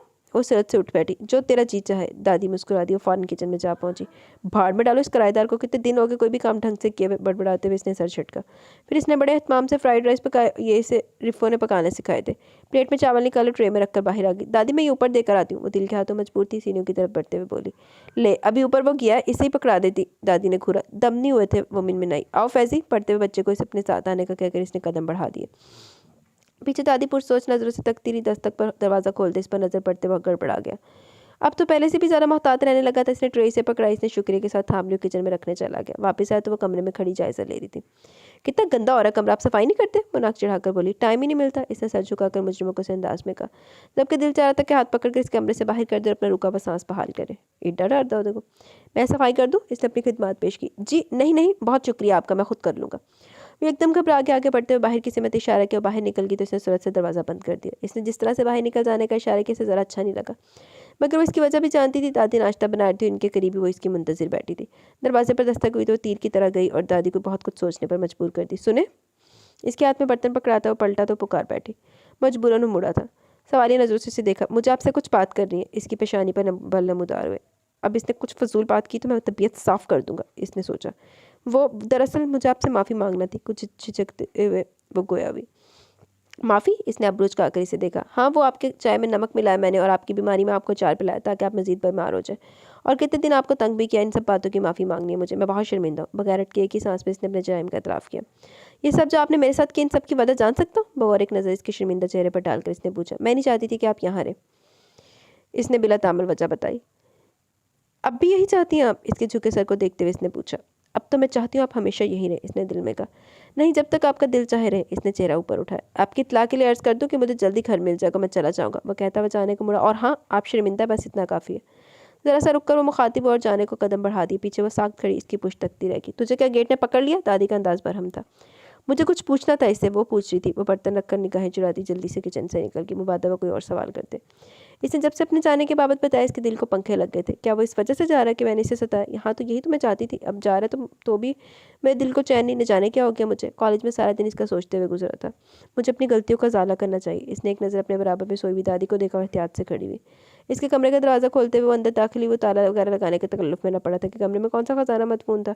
एक पलंग के आगे बिछा ईरानी गलीचे का टुकड़ा और छत पर लटका पंखा, ये इस कमरे का कुल सामान था। कमरे में बेतरतीबी धूल गंदगी हद से सवा थी। बिस्तर की चादर आधी पलंग पर और आधी नीचे लटक रही थी। पलंग के नीचे नाश्ते के बर्तन ढेर थे। तकिया फर्श पर पड़े थे, फर्श पर बल्कि हर चीज़ पर गर्द पड़ी हुई थी। छत के कोनों में बड़े बड़े जाले लटक रहे थे। यूँ लगता था जिस दिन से इसने इस कमरे की सब कदम रखा है, सफाई की नौबत नहीं आई। रह के कमरे के वस्त में खड़ी शानी तो वो यहाँ सफाई की नीयत से तो आई थी। आगे बढ़कर इसने पलंग की चादर उठाकर झाड़ी, गर्द का एक मरगुला सा उड़ा और कोई चीज़ शानी के कदमों में गिरी। इसने चौंक कर देखा, वो कोई तस्वीर थी। इसने झुककर तस्वीर उठाते हुए इसे पलटा। अगले पलों फटी फटी नज़रों से इस तस्वीर को देखी थी। तस्वीर में इसका मुस्कुराता चेहरा नुमाया था, मगर शानी की निगाह इसके कांधे से लगी इस लड़की पर जमी थी जिसके शाने पर इसका बाजू दराज था। वो लड़की भी इसी की तरह बेहद खूबसूरत थी। शानी ने तस्वीर चादर में रोल करके पलंग पर फेंकी और अपने मन भर होते वजनी कदमों से नीचे चली गई। नीचे आखिरी सीढ़ी पर बैठकर मातम की ना थी। इसके आंसू बेआवाज़ निकलकर गालों पर फैल रहे थे। अभी तो वो इसे अच्छा लगना शुरू हुआ था कि अभी ये हो गया। इसे खुदा से बहुत शिकवे थे कि इसने इसके माँ बाप दोनों को इतनी जल्दी अपने पास बुला लिया। इसका कोई बहन भाई नहीं दिया जो इसकी तन्हाई बांटता। अब इसमें इस एक शिकवे का मज़ीद इजाफा हो गया था। वो बेहद मुज़मिल और वहशत ज़दा सी थी। घर के तेरह दीवार गोया काटने को दौड़ते थे। वो फरार चाहती थी, चाहे कुछ दिनों के लिए से। जुगनू की मंगनी में हफ्ता बाकी रह गया, सो वो दादी के सर हुई। इतने दिन पहले जाने की क्या तो क्या एक दिन कबल चलेंगे? दादी ने गुस्से से घूरा। मुझे नहीं पता, मुझे तो अभी जाना है। ताई भी तो कहकर गई हैं, आप मेरी कोई बात नहीं सुनती। दिल तो वैसे भरा हुआ था, फ़ौरन आंसू मटा। दादी पे सींच गई। जमशेद से कहकर फ़ौरन टिकट मंगवाया। जहान की तरफ से मुतमिन थी। कुछ हदायत करके जमशेद के साथ जमशेद को घर की चाबी दी। बेटे को अपनी आमद की इत्तला दी और गाड़ी में सवार हो गई। जुनैद इन्हें लेने आया था। शानी पर नज़र पड़ते पल भर को साख्त हुआ। स्याह चादर में लिपटा इसका चेहरा ऐसा लग रहा था जैसे स्याह बादलों की ओर से झांकता हुआ चांद। इसे मलाल ने आ घेरा। वो दादी के पहलू से लगी हरासा सी खड़ी थी और दादी ने इसका हाथ कुछ यूँ दबोच रखा था जैसे किसी के उचक कर ले जाने का खौफ हो। घर में इस्तकबाल तो पुरजोश तरीके से हुआ, मगर जल्दी जोश दम तोड़ गए। इन्हें अलग कमरा दिया कि घर के मकीन अपनी अपनी मसरूफियत में गुम हो गए। किसी के पास इनके लिए वक्त ना था। सिर्फ छोटे ताया जो ऑफिस से आने के बाद कुछ देर दादी के पास बैठ जाया करते थे। जुगनू था, जब से इसने शानी को देखा 1000 बार खुद को कोस चुका था। अच्छा खासा हंसमुख लड़का होता था, बेजार सा घूमता। सर्विस थी जो कभी अपने नाखून सुचाती, कभी अपनी मेहंदी जैसी सफ़ेद रंगत को मजीद सफ़ेद करने के जतन करती। इसका कद कुछ कम था, थी भी कुछ गोल गोल सी। शानी से खरगोश कहा करती थी। रह की ताई तो वो सारा दिन बैठकर काम कर रोना रोती। हाय अम्मा, कितना दिल चाहता आपके पास बैठकर बातें करने को, मगर ये काम चाह नहीं छोड़ते। शानी ने एक दिन इतना रोना सुना फिर कई छोटे मोटे काम अपने जिम्मे ले लिए। इन्होंने रस्मन भी मना न किया, बल्कि मजीद कामों का बोझ इस पर ला दिया। दादी से देखकर कुटती और वो इनसे नजर आंखें चुराए फिरती कि आने की जिद भी तो इसी की थी। मंगनी में 2 दिन थे कि बड़े ताया के बच्चे भी आ गए। ताया ताई को मंगनी वाले दिन आना था। बड़े ताया के 5 बच्चे थे, 2 बेटे 3 बेटियां। वो तीनों सर्विश के कमरे में ठहरी थी। शानी को दुख हुआ, सर्विश ने एक बार भी रस्मी तौर पर भी इसे अपने कमरे में रुकने को नहीं कहा था। वो शाम की चाय सबको पेश करके अभी बैठी थी। शानी चाय प्लीज़। वो सब सर्विस के कमरे में डांस करती जब सारिया ने कमरे का दरवाज़ा खोल कर वहीं से हाँक लगाई। चाय ख़त्म होगी, वो बेहद थक गई थी। तो और बना लो, बेनियारी से जवाब दिया कि वो सर हिलाती हुई खड़ी होगी। कोई ज़रूरत नहीं, बैठो आराम से। दादी के बराबर में बैठी हुई सहर ने डपट कर दोबारा बिठा दिया। वो बड़े ताए की सबसे बड़ी बेटी थी, अजफर से छोटी थी। इससे छोटी सारिया, फिर सबा और फिर अजफर था। जिसे चाय पीनी है खुद बनाए, इसने भी खाने के इतने ढेर बर्तन धोए। चाय के कहने पर सारिया ने मुंह बनाते हुए दरवाज़ा बंद कर दिया। वो भी उठकर सर्विस के कमरे में चली गई। प्रॉब्लम क्या तुम लोगों के साथ? वो नौकर है कि तुम्हारी? म्यूजिक को बंद करते हुए सहर ने तीनों को घूरा। इतने सालों बाद आई है, वो मेहमान है। बजाय इसकी मेहमान नवाजी करने के तुम लोगों ने अपने काम भी इसके साथ डाल दिए। वो भी हमारी कज़न है। बजाय इसके कि तुम लोग इसको अच्छी कंपनी, तुम मुसलसल इसको इग्नोर करी हो। इसने इन्हें शर्मिंदा करना चाहा। इस पेंडू को कोई क्या कंपनी दे? सर्विस के बड़बड़ाने पर इसने एक नजर इस पर डाली। सर्विस आप ही ठीक कह रही है, शानी को कुछ नहीं पता, ना फंक्शन के बारे में ना मूवीज़ के बारे में। जाने किस दुनिया में रहती है, इससे कोई क्या बात करे। सबा ने कहा, ये सब जो तुम इसके बारे में सोचती हो इसे मैं सलसल नज़रअंदाज करी, तुम्हें क्या लगता है वो समझती नहीं होगी? वो सादर मासूम है पर बेवकूफ़ हरगिज़ नहीं है। इसने गद्दे गुस्से से कहा। हमें फ़र्क नहीं पड़ता। सारिया ने कंधे उचकाए। पर मुझे फ़र्क पड़ता है। इसे अपने बीच थोड़ी सी जगह दोगी तो बात करने के लिए टॉपिक सोचने की भी ज़रूरत नहीं पड़ेगी। इसके जाने के बाद तीनों ने एक दूसरे की शक्ल देखी। सहर का कहा तो इन्हें मानना ही था। इसकी नाराज़गी बहुत से मामलों में इन्हें भारी पड़ सकती थी। शाम को लड़कियों ने ढोलक संभाली। जुगनू के ननियाल वाले भी आगे। ढोलक बजाते बजाते सहर ने अचानक हाथ रोककर दादी के साथ बैठी शानी को आवाज़ दी, आओ ना तुम भी साथ दो हमारा। इसके करीब आने पर वो बोली, पर सहर आप ही, मुझे गाना नहीं आता। वो घबरा गई। सबके चेहरों पर दबी दबी मुस्कुराहट आ गई। कोई बात नहीं शानी डियर, यहाँ गाना किसी को भी नहीं आता। इसने अपने करीबी से बिठा लिया। छोटी ताई ने मंगनी के फंक्शन के लिए इसके सफ़ेद जॉर्जेट का फ्रॉक पजामा बनवाया जिस पर सुर्ख धागे से काम बना हुआ था। इसका लिबास सर्विस इतना कीमती तो ना था पर गया गुजरा भी नहीं था। बहरहाल इसे पसंद था। लड़कियां सर्विस के कमरे में तैयार हो रही थी। सहर तब को तैयार होने में मदद दे रही थी। जल्दी करो शानी, देर हो रही है, 8 बजे तक हॉल पहुंचना है। सर्विस के बारे में आखिरी पिन लगाते हुए इसने शानी को देखा जो न्यालबाज जेबतन के कोने में बैठी सबकी तैयारियों को देख रही थी। ले, मैं तो कब की तैयार हूँ। इसकी बात पर कदर ताज्जुब से सबने इसे देखा। बालों की ढीली ढाली सी चोटी की आंखों में फ़कत काजल डाली शानी मैडम बिल्कुल तैयार थी। तुम इसमें भी बहुत प्यारी लग रही हो। सहर हंसी वो छैप की। सब तैयार हो गए थे, सिर्फ सहर रह गई थी। वो भी सबके साथ निकली थी जब सहर ने रोक लिया। तुम रुको, मेरे साथ चलना। वो वहीं बैठकर इसके तैयार होने का इंतजार करने लगी। अपनी तैयारी को फाइनल टच देने के बाद इसने शानी को ड्रेसिंग टेबल के आगे बिठा दी। ये क्या करी है? इसने स्पंज इसके चेहरे पर फेरना शुरू किया तो वह घबरा गई। मेकअप चुप करके बैठो वरना लाइन्स पड़ जाएंगी। दादी डांटेगी, कह देना मैंने किया। वो मसरूफ लहजे में बोली। 10 मिनट बाद वो आईने के सामने से हटी तो हैरानी से खुद को देख रही थी। इसकी चोटी थामे सहर स्टाइल के बारे में सोच रही थी। इसके बाल बेहद लंबे थे। यूं ही ठीक है, खोलोगी तो नज़र लग जाएगी। इसकी चोटी इसने शाने पर डाली। वो डरती हुई सहर के साथ दादी के पास चली। दादी ने कुछ नहीं कहा, बस दुआ पढ़ कर इस पर और सहर पर फूंक दी। मंगनी की रस्म दादी ने की और जुगनू की बेजारियत के देखकर दादी को बखूबी अंदाजा होगा कि जुगनू को सारा कितनी पसंद है। एक शख्स का जिसकी नज़रें पर शानी के तवाफ़ करी थी वो था असफर। यहाँ आओ, सहरी से बारू से पकड़कर खींचती हुई लाई थी। क्या हुआ? शानी ने सवालिया नज़रों से देखा। सामने देखो। इसने गधों की तरह इधर उधर निगाह घुमाई। अरे सामने इस ब्लैक सूट वाले शख्स को जो वाइट वाले शख्स से बात कर रहा है। इसने हाथ में से इशारा किया। हाँ हाँ, क्या हुआ? इसे मतलूबा शख्स नजर आ गया। इससे कुछ नहीं हुआ, वो मेरे मंगेतर हैं। इसने माथा पीटा। ये तो बहुत अच्छे। इस शख्स को बगौर देखने के बाद होशी से बोली, आपके साथ तो बहुत अच्छे लगेंगे। अल्लाह से दुआ है कि ऐसे ही प्यारा सा शख्स वो जल्दी तुम्हें भी दे दे। सहर मुस्कुराई। वो छाम कर अंदर भागी। क्या ही अच्छा हो अगर असफर अपना किबला दुरुस्त कर ले। इसने रुककर जुनैद से बातें करते असफर को देखकर सोचा, फिर अंदर चलती। असफर के मजबूर करने पर शमसा अम्मा से दोबारा बात करने पर मजबूर होगी। इस वक्त डाइनिंग टेबल में रूम में सब मौजूद थे। बड़ी बहू, मैं पहले इनकार कर चुकी हूँ। दादी ने तो हम्मल से इनकी बात सुनने के बाद कहा, अम्मा ये असफर की ख्वाहिश है। गुस्सा दबाते हुए ज़ाहिर मीठे लहजे में बोली, चाहे किसी की भी ख्वाहिश हो। दादी ने ज़रा लचक न दिखाई। आखिर आप वजह तो बताएं, असफर में क्या बुराई है? वो झल्लाई। बुराई ये कि कम है कि वो कुछ करता नहीं। बाप का पैसा इतना पढ़ाइयों में छोंका, क्या फ़ायदा इसी पढ़ाई का जो किसी के काम ना है। दादी ने बिलाकर लपकुशाई की। अम्मा वो छोटी मोटी नौकरियां नहीं करना चाहता, अपना बिजनेस करेगा। वो सास के करीब होते हुए लजाजत से बोली। और वो कारोबार कैसे होगा? वो मकान बेचकर। दादी की बात पर दोनों मियाँ बीवी को सांप सूंघ गया। कान खोलकर सुन लो, कोई इस घर पर बुरी नियत ना रखे। बाप के मरने के बाद यूसुफ ने तुम दोनों के हिस्से अदा कर दिए थे। इन्होंने शानी के वालिद का नाम लिया। अम्मा आप इल्ज़ाम लगा रही है हम पर। बड़ी बहू को अचानक होश आया तो चमक कर बोली। दादी ने जवाब नहीं दिया। वो मजीद शेर होगी। आपने हमेशा फ़र्क किया हम बहुओं में, अब बच्चों में भी फ़र्क करिए। आपने हम दोनों के आगे हमेशा इस लावारिस को अहमियत दी। वो बात को किसी और ही रुख ले गई। तेज़ होती आवाज़ों पर ड्राइंग रूम से मुल्क कमरे में बैठी शानी चौंक कर खड़ी हो गई। सहर ने इसे दोबारा बिठा दिया। खबरदार बहू, इसे लावारिस कहा दो। वो लावारिस नहीं थी। दादी को जलाल आ गया। मैंने तो कभी तुम लोगों में कोई फ़र्क नहीं किया। इंसान अपनी कदर मोहब्बत खुद कराता और रुमैसा ने भी अपनी कदर खुद कराई। और तुम्हारी कोई क्या कदर करे? दूसरे साल तो तुम लड़ झगड़ कर लैदा हो गई थी। तुमने ज़ुबान के जो जौहर दिखाए। छोटी ने मीठी छुरी से सबको हलाल किया। इन्होंने छोटी बहू को भी लपेट में ले लिया। पहलू बदल कर रहेगी। अयाज बीवी को चुप कराने लगे तो फ्याज अम्मा को शांत करने लगे। मैंने दूर कर दिया आपके बच्चों को तो ठीक है, अब तो मैं आपको इनकी शक्लें देखने से भी तरसा दूंगी। वो चुप होने में नहीं आ रही थी। शानी ने घबरा कर रोना शुरू कर दिया। सहरी से सर्विस के कमरे में ले। चुप हो जाओ शानी, बड़ों की बातें इन्हीं के बीच में रहने तो, खुद को हल्कान मत करो। सहरी से चुप कराने लगी। सर्विस इसके लिए पानी ले। ताई ने मेरी अम्मी को लावारिस क्यों कहा? पानी पीकर गिलास सहर को पकड़ाते हुए रिंधी हुई आवाज़ में बोली, अम्मी की तो आदत है बिना सोचे समझे कुछ भी बोलने की, बोल लेती है। मगर देखो दादी ने भी डांट दिया ना, अच्छी तरह तबीयत साफ कर दी, वो इसकी पुश्त हिलाते हुए बोली। दादी अगले दिन गाड़ी पर सवार होगी। शानी खामोश थी, इसने दादी से कोई सवाल नहीं किया। दादी अपनी जगह सोच में डूबी हुई थी। घर आकर शानी से मजीद सब्र नहीं हुआ। दादी, ताई अम्मी ने मेरी अम्मी को लावारिस क्यों कहा? इसने बिलाकर पूछ लिया। कुछ नहीं, तू तो जानती है वो मजाक की कितनी तेज़ है, कुछ भी बोल देती है। ऐसे ही तो नहीं कहा होगा, मैंने तो अपने ननियाल में किसी को नहीं देखा। इसका लहजा दिल की था। कितनी बार तो बताया तुझे तेरे ननियाल के बारे में, मैसा का बहन भाई कोई है नहीं। तेरे नाना नानी को खुदा ने जल्द अपने पास बुला लिया। अब इसका ये मतलब तो नहीं कि तेरी माँ लावारिस थी, खुदा सबका वारिस है। तेरी ताई को तो आदत है बक बक करने की, तो ध्यान ना दे मेरे बच्चे। दादी ने इसे अपने साथ लगा लिया। दिन ब दिन शानी का मजाज मजीद अजीब होता जा रहा था। दादी फिक्रमंद होगी, इसका गुस्सा जो कहीं गायब हो गया था अब बोध आया था। वो अक्सर चंचलाकर बच्चों पर हाथ उठाया बैठती। दादी हाय हाय करती रह जाती। वो लाउबाली तबीयत की थी, इसे बच्चों के साथ हल्ला गुल्ला करना पसंद था, मगर वो बेहद खामोश हो गई थी। घर के कामों से इसकी जान जाती थी। दादी ने बतेरी कोशिश की इसे सुग्गड़ बीबी बनाने की, और इसके लोगों की मिसालें दिया करती थी कि वो बिगड़े काम मिनटों में संवार दिया करती थी, मगर शानी तो बिना बनाए काम बिगाड़ने में माहिर थी, वो भी शर्मिंदा भी नहीं होती थी। ना इनकी मिसालों नसीहतों पर कान धरा करती थी, मगर अब वो हम वक्त काम में मसरूफ़ रहने की कोशिश करती है, पढ़ाई में मसरूफ़ हो जाती है। ये सब दादी की बातों का असर न था, बल्कि इनका सबब वो फालतू सोचे थी जिनसे पीछा छुड़ाने के लिए इसने काम पर ना ढूंढी थी। ये शख्स चला क्यों नहीं चाहता? वो भी ऊपर गया था, वो झंझलाकर सोच रही थी। रोज़ वो खुद को संभालने की कोशिश करती और रोज़ इसके सामने इसके दिल का जख्म हरा हो जाता। इसे हफ्ता भर के लिए सरकारी काम से कराची जाना था। शानी ने सुना तो सुकून का सांस लिया। दादी ने इसे दुआओं के संग रुखसत किया, मगर वो हफ्ते का काम 4 दिन में निपटा कर इनके सामने बैठा था, कुछ तोहफा और लवाजमात के साथ। शानी से देखते किचन में चली कि दोपहर का गर्म दोपहर थी। इसने लस्सी बनाई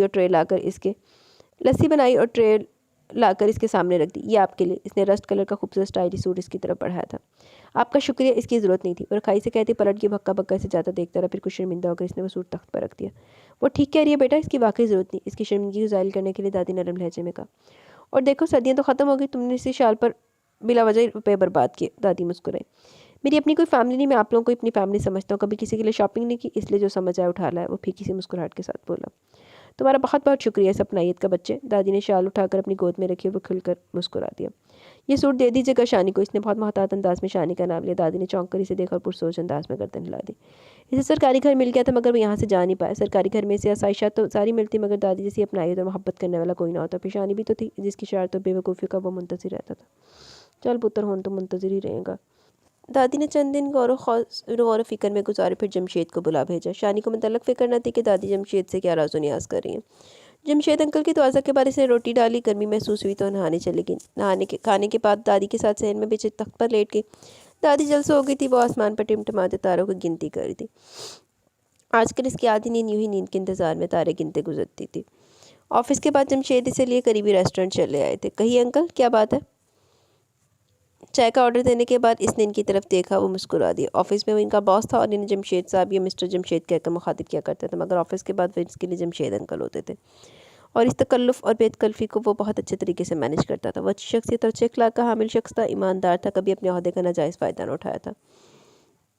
गौर से देखते हुए इनकी मुस्कुराहट गहरी हो गई। कब तक इस तरह अकेले रहने का इरादा तुम्हारा? इनके सवाल पर मुस्कुरा दे, फिर इशारे से बोला। खैरियत, कोई रिश्ता विश्ता तलाश किया क्या आपने मेरे लिए? ऐसे ही समझ लो। वो भी मुस्कुरा दिया। नाम पता अर्ज़ कीजिए। ऐसे नहीं, पहले तुम बताओ, शादी वगैरह का कोई इरादा है भी, या? इन्होंने शरारतन बात अधूरी छोड़ दी। अब आपने लड़की ढूंढ ली तो इस बाबत सोचा जा सकता है, वरना आप जानते हैं कि मेरे जैसे आदमी के लिए खुद लड़की तलाशना पहाड़ सर कर देने के मुतरादिफ है। जमशेद चंद लम्हे इसे देखते रहे, फिर जो इसे लड़की की बाबत बताया तो वो उछल पड़ा था। चाहे इसकी शर्ट पर छलक गई। वो तो बहुत छोटी है। इसने तहैयर से इन्हें देखा। 7-8 साल का फ़र्क तो होगा। इन्होंने ख्याल जाहिर किया। ज़्यादा का भी हो सकता है। इसने नफ़ी में गर्दन लाई। तुम्हें इस बारे में फ़िक्रमंद होने की ज़रूरत नहीं है। शानी है तो कम उम्र, मगर समझदार बच्ची है, और वैसे भी तहकीक से साबित हुआ कि ऐसे जोड़े अपनी ज़िंदगी में ज़्यादा खुश-व-खुर्रम रहते जिनमें मर्द बड़ी और लड़की कम उम्र हो। वो मज़ाहिया अंदाज में बोले। और मेरा इस तहकीक को खुद पर आजमाने का कोई इरादा नहीं, वो हंसते हुए बोला, मगर इस तहकीक में शामिल होने के बारे में सोचा तो जा सकता है। इनके कहने पर बस बात में सर हिलाता हुआ खड़ा हो गया। सीढ़ियाँ चढ़ते हुए दीवार के पार मुड़े पर बैठी हुई शानी पर इसकी नज़र पड़ी। नीचे बच्चे दरी पर बैठे हुए पढ़ रहे थे। वो रुककर इसे बगौर देखने लगा। इसकी नज़रें भी इस पर जमी हुई थी। इसके देखने पर ना इसने पलकें झपकाई थी, ना नज़रें हटाई थी। शायद वो किसी सोच में गर्क थी। इसके चेहरे पर नौमली की मासूमियत थी। स्याह दराज चोटी कांधे पर पड़ी थी। वो ज़ेरला मुस्कुराता वो ऊपर आ गया। वो मुसलसल इसे सोच रहा था। वो ज़िंदगी के हर रंग से सजी खूबसूरत लड़की थी। इसने गुस्से में इसका पाँव पटकना देखा था, तो सहन में इसे बच्चों के साथ कतकड़े लगाता भी देखा था। इसकी बदतमीज़ी मुलाहिजा की थी तो खुश इखलाकी के साथ इसके हाथ का जायका भी चखा था। इसे तंग करने के इसने नए नए हरबे आजमाए, फिर मासूमियत के साथ इसका इतराफ़ जुर्म भी सुना था और फिर इसी से इनमें इसने से संजीदा किसी बात पर परेशान और अपने आप में गुम भी देखा था।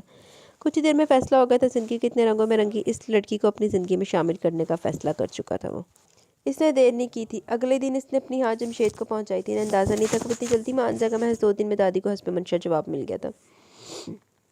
शानी ने सुना तो सुनकर वो साथ खड़ी रह गई। दादी की पूरी तवज्जो इस वक्त सौंफ से तक तिनके चुनने पर थी। शानी की तरफ मतवज्जा होती तो जरूर इसके रद्दमल पर चौंकती। गज़ब खुदा का, सौंफ के साथ आते तो तिनके तोल देते हैं। दादी बड़बड़ाई। वो आहिस्ते से चलती दादी के करीब आ गई। दादी, मैं इससे शादी नहीं करूंगी। हैं? दादी को गोया करंट छू गया।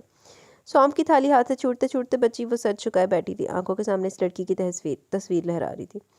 दादी को यकीन था खबर सुनकर इसके चेहरे पर हैरत, खुशी और इंबसात के रंग होंगे, मगर वह हैरान तो थी, इसी तरह पसमुर्दा थी। मगर अगर इसने इसके साथ इस लड़की की तस्वीर न देखी होती तो यकीन इस वक्त वो खुशी से दादी से लिपटी होती। तुझे तो वो पसंद था शानी? दादी ने परेशानी के आलम में इसे देखा। इन्हें धोखा नहीं हो सकता था। दादी की बात पर वो उछल पड़ी। आपसे किसने कहा कि मुझे वो पसंद है? इसने जिस तरह नजरें चुराई थी। दादी का ख्याल मजीद पुख्ता हुआ था। ना मुझे क्या जरूरत है किसी से कहने सुनने की, मैं आंखें रखती हूँ। ये तेरे तेवर यूं ही तो नहीं बदले थे। दादी चिराग पा हो गई। शानी ने पुरजोल नफी करने के लिए मुंह खोला था। मैंने खुद ही बात की और खुद ही मना कर दूं कि तेरा मजाज पल में कुछ और पल में कुछ होता है। जबान की भी कोई वक़्त होती है। मैं आज ही जमशेद को बुलाकर सारे मामला तय करती हूँ। दादी का पारा हाई था। वो आंसू बहाती रही। आंसू देखकर दादी का दिल कुछ पसीजा था। वो ये क्या बात होगी शानी बच्चे? इनकार को वजह भी तो। एक बार फिर नजरों के सामने इस लड़की की तस्वीर लहराई। मुश्किल थी वो दादी को किस मुंह से बता दी कि वो चोरी से इसके कमरे में गई थी। दादी ने इसे छत से उल्टा लटका देना था। वो बेबसी से आंसू साफ करती उठ गई। इसके हाँ कर देने पर वह शदीद उलझी हुई थी। इनकार करने के लिए दादी की कई बार मिन्नतें कर चुकी थी। संगीन धमकियां भी दी थी, मगर दादी पर चंदा असर न हुआ। दादी बेवकूफ़ न थी कि इतने अच्छे रिश्ते को हाथ से जाने देती। महज इसकी कमअक्ली के बायस पहले इनका इरादा निकाह और फिर साल 1.5 बार रुखसती का था, मगर अब तो शानी के हवेले के बायस वो कुछ और ही सोच रही थी। शानी से कुछ बैद न था। इसे जोर ज़बरदस्ती सफूरा नानी के घर भेजकर दादी जमशेद अंकल के साथ सारे मामला तय कर रही थी। देखो मियाँ, ज़िंदगी का कोई भरोसा नहीं। मैं जल्द से जल्द शानी के फ़र्ज से सुबकदोश होना चाहती हूँ। दादी बेक वक्त जमशेद और जहान दोनों से मुखातिब थी। जी, जहान ने फर्माबरदारी से गर्दन हिलाई। तो फिर निकाह के लिए अगला जुम्मा कैसा रहेगा? दादी ने सवाली नज़रों से इसे देखा। इतनी जल्दी? वो हैरान हुआ। बैठे बिठाए दिन कोड़ी लावदी भी तेनों हाले छेती नहीं सूझ रही है। दादी, आप शानी से इतनी आजिज़ आई हैं? वो मुस्कुराई। दादी भी इसकी शरारत महसूस करती मुस्कुरा दी। शानी ने सुनकर हंगामा मचा दिया। अगर मेरे अम्मी अब्बू होते तो क्या मेरे साथ ऐसा करते? इसने दहाई दी। दादी ने तवज्जो न दी, इसलिए इसी तरह इत्मीनान से छालियाँ कुतरती रही। फिर पानदान साइड में करके शानी को खुद में पेंच लिया। तो इसे मेरी खुदगर्जी समझ ले शानी। मैं चाहती कि तू हमेशा मेरी नज़रों के सामने रहे। शानी का दिल एक बार फिर भरा है, मगर अब वजह और थी। फिर इसने कोई ववेला नहीं किया। वो खामोश हुई थी। दादी ने इसकी तरफ से मुतमिन होकर अपनी तवज्जो तैयारियों पर मरकूज कर दी थी। दादी ने जो ट्रंक के मुंह खोले तो वो हैरान रह गई। इसे खबर भी न हुई कि दादी ने कब इसके लिए इतना सामान जमा कर लिया था। मोहल्ले वालों ने बखुशी काम बांट लिए थे। छोटे ताया 2 दिन कबल ही पहुंचे थे। इनकी फैमिली को निकाह वाले दिन आना था। बड़े ताया का कुछ पता न था कि वो शरीक भी होंगे या नहीं। दादी और शानी दोनों को ताई की धमकी याद थी। दादी जानती थी बड़ी बहू कितनी जिद्दी और हर तरह में। 2 दिन मोहल्ले की औरतों ने इसे मायूं बिठा दिया। लड़कियों की छेड़छाड़ इसके सर के ऊपर से गुजरी थी। वो कम उम्र ना समझती, हकीकतन शादी के मफहूम से भी नाशना थी। लड़कियों ने ढोलक संभाल ली। फिर तो ये शादी वाले दिन तक मामूल रहा। सब शाम तक को जमा हो जाती और रात गए तक गला फाड़ फाड़ के गाती रहती। जहान 4 दिन पहले होटल शिफ्ट हो गया था, इसे यही ठीक लगा। दादी ने भी कोई एतराज़ नहीं किया। जब से अम्मा ने इन्हें फ़ोन पर इतला दी थी, जब से शमसा ने अयाज साहब को आड़े हाथों लिया हुआ था। अगर तुम भतीजी की शादी में गए तो मैं इस घर में नहीं रहूँगी, इन्होंने ऐलान कर दिया। अयाज ने कमज़ोर से लहजे में इन्हें समझाने की कोशिश की, मगर उन्होंने वो फसाद डाला कि इन्होंने फ़ौरन ही पसपाई इख्तियार कर ली। असफर ने दादी को शीशे में उतारने के 101 तरीके सोच लिए थे। अभी वो खैरपुर जाने के बारे में सोच ही रहा था कि शानी की शादी की खबर ने इस पर बिजली गिरा दी। वो मातमी सूरत बनाए घूमता और इसकी सूरत देखकर शमसा नए सिरे से जलने लगती। सहर बाप को उकसाती रही, इन्हें समझाती रही कि इनका शरीक होना कितना ज़रूरी है। इसे बाप की बुजली पर भी तावा आ रहा था और किसी को परवाह थी ना ही किसी को जाने का शौक चढ़ रहा था। जिस दिन शादी थी, इस दिन शमसा ने सुबह ही उठापटक मचा रखी थी। बाप की सूरत देखकर सहर से बर्दाश्त न हुआ, चुपके से अपनी अब्बा की तैयारी की और लाउंज में चली गई। कोई जाए ना जाए, मैं और अब्बू तो जा रहे हैं। माँ से मुखातिब होते हुए इसने बाप का हाथ थाम कर उठाया, मगर वो तजब्जब में मुब्तला थे। चले अब्बू, दादी और शानी इंतजार कर रहे होंगे। इसने इनका हाथ खींचा। इन्हें हौसला व सारी ज़िंदगी वो इस औरत की हर बात मानते आए थे। अगर आज भी मान लेते तो सारी ज़िंदगी शर्मिंदा रहते। अगर तुम वहाँ गए तो मैं अपने मैके चली जाऊँगी, वो पीछे से चिल्लाई थी। ठीक है, वैसे भी कई दिन हो गए आपको नानी के यहाँ गए हुए। आप कुछ दिन हुआ, सहर ने पलट कर जवाब दिया। आखिर वीनी की बेटी थी। कोच में बैठकर इसने पाप को एक तवील लेक्चर दिया, जिसका लबे-लबाब ये था कि इन्हें खामोश रहकर बिला वजह अम्मी को खुद पर हावी नहीं करना चाहिए। जहाँ ज़रूरत हो वहाँ ज़ुबान खोलनी चाहिए। मैं खामोश रहता हूँ क्योंकि मैं नहीं चाहता कि 4 घर मेरे घर की आवाज़ें सुने और इसे मेरी कमज़ोरी समझ बैठी है। इन्होंने गहरी सांस भरी। हद हो गई, सारी ज़िंदगी अपने सिर ते चढ़ा के रखना तो सिर से चढ़ कर नचना ही है। घर पहुंचते हुए दादी से मिलती शानी के पास पहुंची। लड़कियों में घिरी शानी को देखते इसे धचका लगा। इसे देखते ही ऐनक वाला जिन की बिल थोड़ी याद आई है। मेकअप कुछ अजीब तर्ज का किया गया था। आंखों पर लाल, पीला, हरा और न जाने कौन कौन से रंग अपनी बहार दिखाए थे। गाल बिल्कुल ही लाल अंगारों की तरह लग रहे थे। होंठों पर लिपस्टिक ताज़ा लहू के रंग की थी। किसने किया ये मेकअप? इसने दांत पीसे। मैंने। रिफो ने दांत निकाले थे। जब आता नहीं तो क्यों की जहमत? इसने गुस्से से घूरा। तुम तैयार नहीं कर सकती थी? इसने निक्सक से तैयार सर्विश को घूरा, जिसने कांधे उचकाकर इसके गुस्से को मजीद हवा दी। मेरा बैग लेकर आओ, वो गजबनाक लहजे में रिफो से मुखातिब हुई।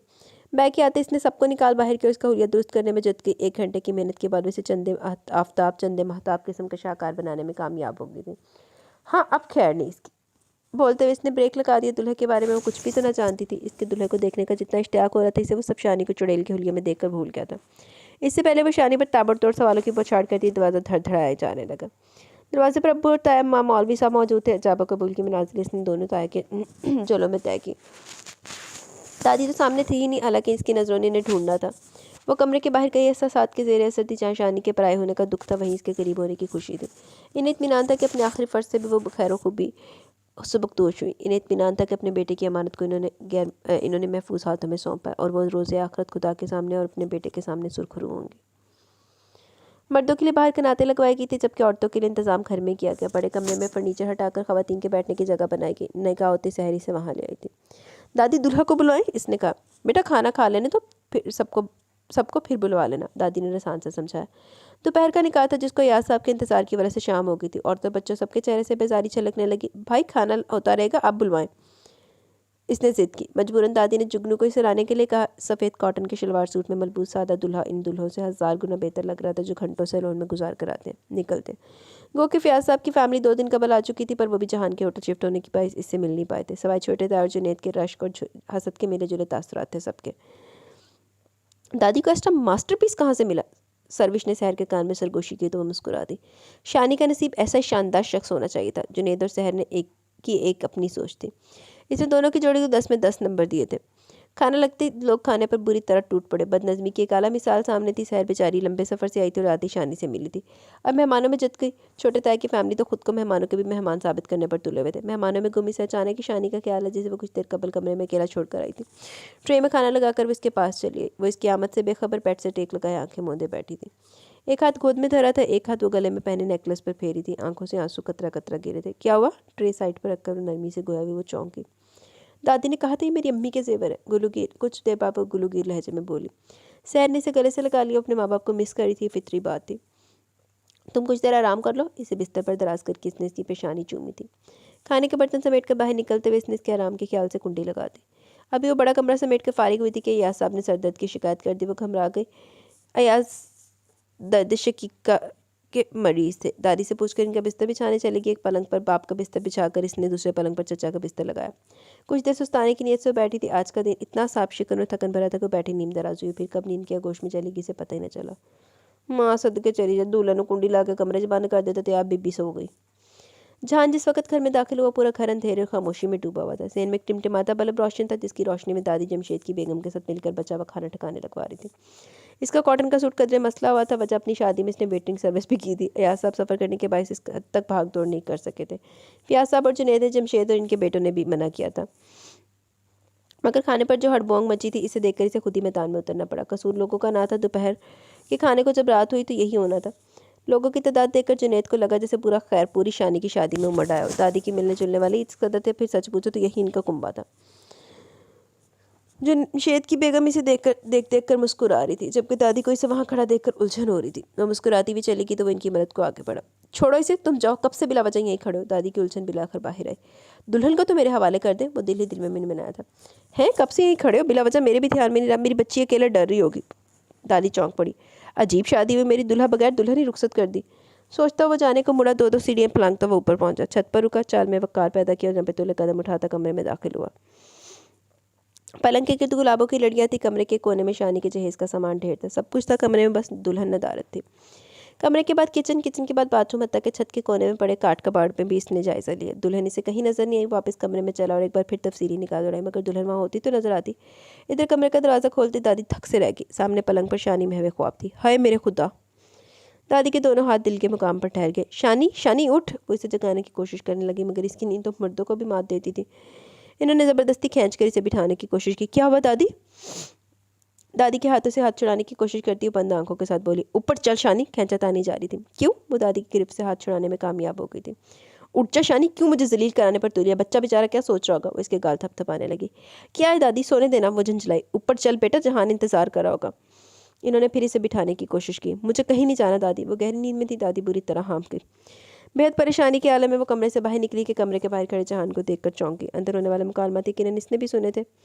बेटा वो शानी सो गई। समझ में नहीं आ रहा इसे कैसे जगाऊं, किसी को ख्याल ही नहीं रहा। वो असद शर्मिंदा थी। कोई बात नहीं दादी, आप अभी से सोने दें और खुद भी जाकर आराम से सो जाएं। वो नरम लहजे में कहता वो पलट गया। दादी सर पकड़े वहीं खड़ी रह गई। क्या हुआ दादी, सर में दर्द है? जुनैद ने इनका शाना हिलाया तो चौंक पड़ी। फयाज भी इन्हें परेशान नज़रों से देख रहे थे। वो दोनों बाहर का काम सारा ठिकाने लगा कर आ रहे थे। इन्हें इस तरह रास्ते में खड़े देखकर परेशान हो गए। नहीं कुछ नहीं, तुम जाकर सोचो। कमरे में दाखिल होकर इन्होंने सरत से खुले दरवाजे को बंद किया। मेरी बच्ची। शानी के बालों पर हाथ फेरते उन्होंने इसकी पेशानी चूमी। आज के दिन यूँ तो गुजरने वाला ना था। तेरे माँ बाप जिंदा होते तो कितने अरमानों से रुखसत करते तुझे। इनकी आंखों में नमी दर आई। वो सारी रात इनकी जागते हुए गुजरी। सुबह फजर से भी पहले ज़बरदस्ती शानी को उठाकर इन्होंने बाथरूम में धकेला। जब तक वो बाहर नहीं, वो बाहर पहरा देती थी। खबरदार, जो तूने किसी को बताया कि रात भर यहीं थी, कोई पूछे तो कह देना कि अभी थोड़ी देर पहले आई हूँ। इसके बाहर निकलते हुए बोली। सब दिन भर के थके हारे दिन चढ़े तक सोते रहे। सूरज निकल आया तो दादी नाश्ते की तैयारियों में जत गई और वो शहर में दादी के तख्त पर विराजमान हो गई। मैं बनवाती हूँ ना आपके साथ नाश्ता दादी। इतने सारे लोगों का नाश्ता आप कैसे बनाएंगी? इसने फिर दोहराया। चुपचाप वहीं बैठी रहे शानी। आटा गूंदती हुई दादी ने डपट दिया था। सबसे पहले सहरी जागी थी, आंखें मसलती बाहर आई तो शानी को देखकर चौंक गई। अरे तुम सुबह सुबह यहाँ? सुबह कहाँ बेटा, 9 बज गए। दादी ने इसकी बात उचक ली। नहीं, मैं तो अभी थोड़ी देर पहले आई हूँ। असल बात बताते बताते दादी की बात याद आ गई। दादी आ रही थी। जहान भाई उठ के इसने सवाल किया। पता नहीं। सहर बेटा हाथ धोकर इधर आ, जरा मेरी मदद करा देना। इससे पहले कि सहर के सवाल लंबे होते हुए अपना भांडा फोड़ती, दादी ने आवाज़ दे ली। छोटी बहू के उठते दादी ने इन्हें भी काम पर लगाया। जो कुछ रात हुआ था इसके बाईस इन्हें जलाल चढ़ा हुआ तो इनका ख़राब मूड सभी महसूस कर रहे थे। ये ऊपर लेकर जाओ शानी। सहर ने इसे नाश्ते की ट्रे पकड़ाई। ऊपर क्यों? सहर ने माथा पीट लिया। शानी डियर, तुम्हें हर बात समझानी क्यों पड़ती है? जहान का नाश्ता और तुम्हारा भी। इसने इसे आगे को धकेला। वो नीचे आकर नाश्ता करेंगे। नहीं, वो ऊपर ही नाश्ता करेंगे और तुम इनके साथ नाश्ता करोगे। और तुम्हें सुबह भी इस तरह नहीं आना चाहिए था इन्हें बगैर बताए। वो इसे बारू से पकड़कर सीढ़ियों तक ले आई। तो क्या मैं नीचे आने के लिए भी इनसे पूछूं? इसने आंखें फैलाई। हाँ आप जाओ। इसने धक्का दिया। 2 सीढ़ियाँ चढ़कर वो पलटी और कुछ कहने के लिए मुँह खोला के सहर बोल पड़ी। जाओ ना, सब ये खड़े खड़े ठंडा करोगी क्या? मरे कदमों से वो ऊपर पहुँच गई। अंदर जाने की हिम्मत नहीं हो रही थी, हालांकि कोई पहली दफ़ा नहीं आई थी। दरवाजे की छड़ी से अंदर का जायज़ा लेने लगी। यहाँ खड़े रहकर मंत्र पढ़ने से दरवाज़ा नहीं खुल जाएगा। अपने पीछे इसकी आवाज़ सुनकर वो उछल पड़ी। ट्रे में बर्तन लरस के। शुक्र है ज़मीन बोझ नहीं हुए। हाथ बढ़ाकर इसने दरवाज़ा खोला और अंदर दाखिल हो गया। इसके पीछे इसने भी एक कदम बढ़ाया और वहीं दरवाजे में खड़ी होगी। ट्राउज़र टी शर्ट में मलबूस वो दीवार की आईने के सामने खड़ा बाल रगड़ रहा था। ये दादी ने नाश्ता भेजा। खुश्क होते गले और कपकपाते होंठों के साथ वो मुश्किल बोली थी। जानता हूँ कि दादी ने भेजा, खुद से तो आपने ये जहमत करनी नहीं थी। तिरछी नज़रों से इसे देखता वो काटदार लहजे में बोला। इसका बस नहीं चला था कि इसे ट्रे समेत उठाकर बाहर फेंक दे। खूबसूरत रात का जो हशर किया था इसने रात को, तो इसका बस नहीं चला था इसे उठाकर लिया था। मगर दादी के सामने शर्म मान्य हो गई थी। चल लम्बे मुंतज़िर है कि वो इसके हाथ से ट्रे ले, मगर तौलिया फेंक कर अब बाल संवारने में मसरूफ़ हो गया। इसने बेड पर ट्रे रखी और वहीं खड़ी हो गई। बस नहीं चला था यहाँ से भाग खड़ी हो, मगर मजबूरी थी। वहीं खड़ी उंगलियां मरोड़ती न जाने कहाँ गुम हो गई। चौंकी जब फिज़ा में मसूरकुन खुशबू फैली। पलंग पर बैठकर नाश्ते की ट्रे सामने करते हुए इसने भरपूर नज़र इस पर डाली। हल्के आसमानी रंग के सूट में मलबूस उंगलियां मरोड़ती वो कारपेट पर न जाने क्या खोज रही थी। जहान का लिए दिए नाराज़ अंदाज़े से हवास पाख्ता कर रहा था। गो कि हमेशा लिए दिए रहता था, कभी एक बार भी इससे तफसीलन बात नहीं हुई थी। मगर आज इसका ये अंदाज़े से बुरा लग रहा था। वो जानती थी कि शादी के बाद दुल्हन दूल्हा के साथ इसके घर में रहती, जैसे गुज़िश्ता साल रिफ़ो की मुमानी शादी करके अपना घर छोड़कर रिफ़ो के नानी के घर आ गई थी। मगर वो और जहान तो पहले एक घर में रहते थे, अब वो ऊपर है या नीचे क्या फ़र्क पड़ता है? इसकी मुख्तसर सी सोच में पर बास थी। जहान नाराज़ है वो समझ रही थी, मगर क्यों है ये बात वो समझने से कासिर थी। हालांकि नाराज़ तो इसे होना चाहिए था कि इसने इसे शादी के लिए हाँ की थी, जबकि वो किसी और को पसंद करता था। या तो आप तशरीफ़ रखिए या तशरीफ़ ले जाइए, यूँ मेरे सर पर क्यों खड़ी हैं? इसे मराकबे में गुम देखकर वो झंझला गया। वो दादी और सहरापी ने कहा कि मैं आपके साथ नाश्ता करूँ। वो यूँ बोली जैसे इसे मुजरिमाना फ़ेल का मुर्तकब होने का कहा गया। तो फिर अब क्या इरादा है? वो कड़े लहजे में बोला। मैं कर लेती हूँ, वो बेचारगी के आलम में बोली। जहान को हंसी आ गई जिसे वो छुपा गया। ये आप ले लीजिए, मैं फ्राइंग डे नहीं खाता। इसने प्लेट इसके आगे रखी। चंद लुक़मे लेने के बाद वो नर्वस ही थी, मगर भूख चमक उठी थी। अब वो बड़े सुकून से खा रही थी। खाने के अलावा इसकी त्वचा कहीं पर नहीं थी। जहान पर भी नीचे बड़ी दिलचस्पी से खाते हुए देख रहा था। अस्सलाम वालेकुम। सहर गर्म चाय लिए हाजिर थी। बड़े पुरजोश अंदाज में से सलाम किया। जहान जवाब देता हुआ खड़ा हो गया। शर्म करो शानी, सब कुछ खुद ही खाओगी क्या? इसने इसे शर्म दिलाई थी। हाँ तो मैंने रात का खाना भी नहीं खाया था, जन्नत में हाथ रोक कर इसने जवाब दिया। खिलाया तो था मैंने। वो हैरान हुई। वो तो दोपहर का था, वो बेनियारी से बोली। सहर और जहान दोनों के चेहरे पर बेसाख्ता मुस्कुराहट दर आई थी। जहान ने इसके लिए कुर्सी रखी, वो बैठ की इसे तफसीली मुलाकात के लिए वो कब से बेचैन थी। सर्विश भी वहीं आ गई। वलीमे के लिए जहान ने लॉन बुक करवाया था, जहाँ ऑफिस की तकरीबात होती थी। वलीमे के बाद थोड़े छोटे मामू और इनकी फैमिली ने इजाज़त चाहिए। छोटे ताया और इनके फैमिली ने इजाज़त चाहिए। बड़े ताया भी आज रवाना हो रहे थे। दादी चाहती थी कि सब कुछ दिन और रुक जाए, मगर सबकी अपनी अपनी मसरूफियात थी।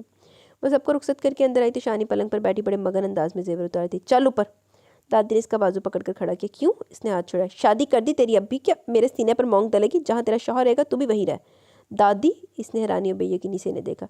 मैं आपके साथ रहूंगी दादी, बुरहान से होगी। मुझे आपके बगैर नींद नहीं आएगी। इसके आंसू टप टप गिरने लगे, मगर दादी से खींचती भी ऊपर ले आई थी। ये लो संभालो अपनी अमानत। इन्होंने इसका हाथ जहान के हाथ में दिया और खुद सीढ़ियों से पलट गई। वो इसे लिए कमरे में आहिस्ती से थाम कर इसे बेड पर बिठाया। मैं दादी के पास रहूंगी। इसके लहजे में किसी जिद्दी बच्चे की सी जिद थी। हम इनके पास ही तो हैं इस घर में, नरमी से कहते हुए इसने इसके आंसू साफ करने चाहे कि इसने हाथ छटक दिया। नहीं, मुझे इनके साथ रहना। वो चीखी। जहां ने मुट्ठी भेजकर अपने अंदर उठने वाले उबाल पर काबू पाया और कमरे से निकल गया। काफ़ी देर बाद वो कमरे में आया तो वह कालीन पर बैठी घुटनों में मुंह दिए सिसक रही थी। वो इस पर गुस्सा नहीं कर सकता था, लाताल्लुक भी नहीं रह सकता था। इसके लिए इसके दिल में नए नए जज्बात उठने लगे थे। इसकी दिलजोई ने तो इसी ने करनी थी। पंचों के बल इसके करीब बैठते हुए इसने इसके शाने पर हाथ रखते हुए इसने इसे पुकारा। इसने चेहरा उठाया, वो दहल गया। पूरा चेहरा इस वक्त लाइनर और काजल की बदौलत स्याह हो रहा था। ओह माय गॉड, जहान कद अटैक कराएगी है। कीमती शरारे के गुलाबी आंचल से बिला तकल्लुफ कई बार चेहरा साफ किया गया था। हाल ये था कि आंसू भी काले लग रहे थे। इसे देखते मुर्गी की एक टांग की तरह बात दोहराई गई थी। दादी नीचे ही है तो तुम्हारा जब दिल चाहे चली जाया करना। इसने नरमी से आंसू साफ किए। अभी दिल चाह रहा है, सूरत से जवाब दिया गया। इसकी मासूमियत पर इसे बेसाख्त हंसी आई। तुम चली जाओगी तो मैं अकेला क्या करूँगा? इसने इसे खड़ा किया। आप तो वैसे भी अकेले रहते हैं। पर अब नहीं रह सकता ना। इसने इसके गिर्द बाजुओं का हसार कायम किया। ये क्या? वो आवाज़ पाकता होगी। दिल उछल कर हलक में आ गया। श्श।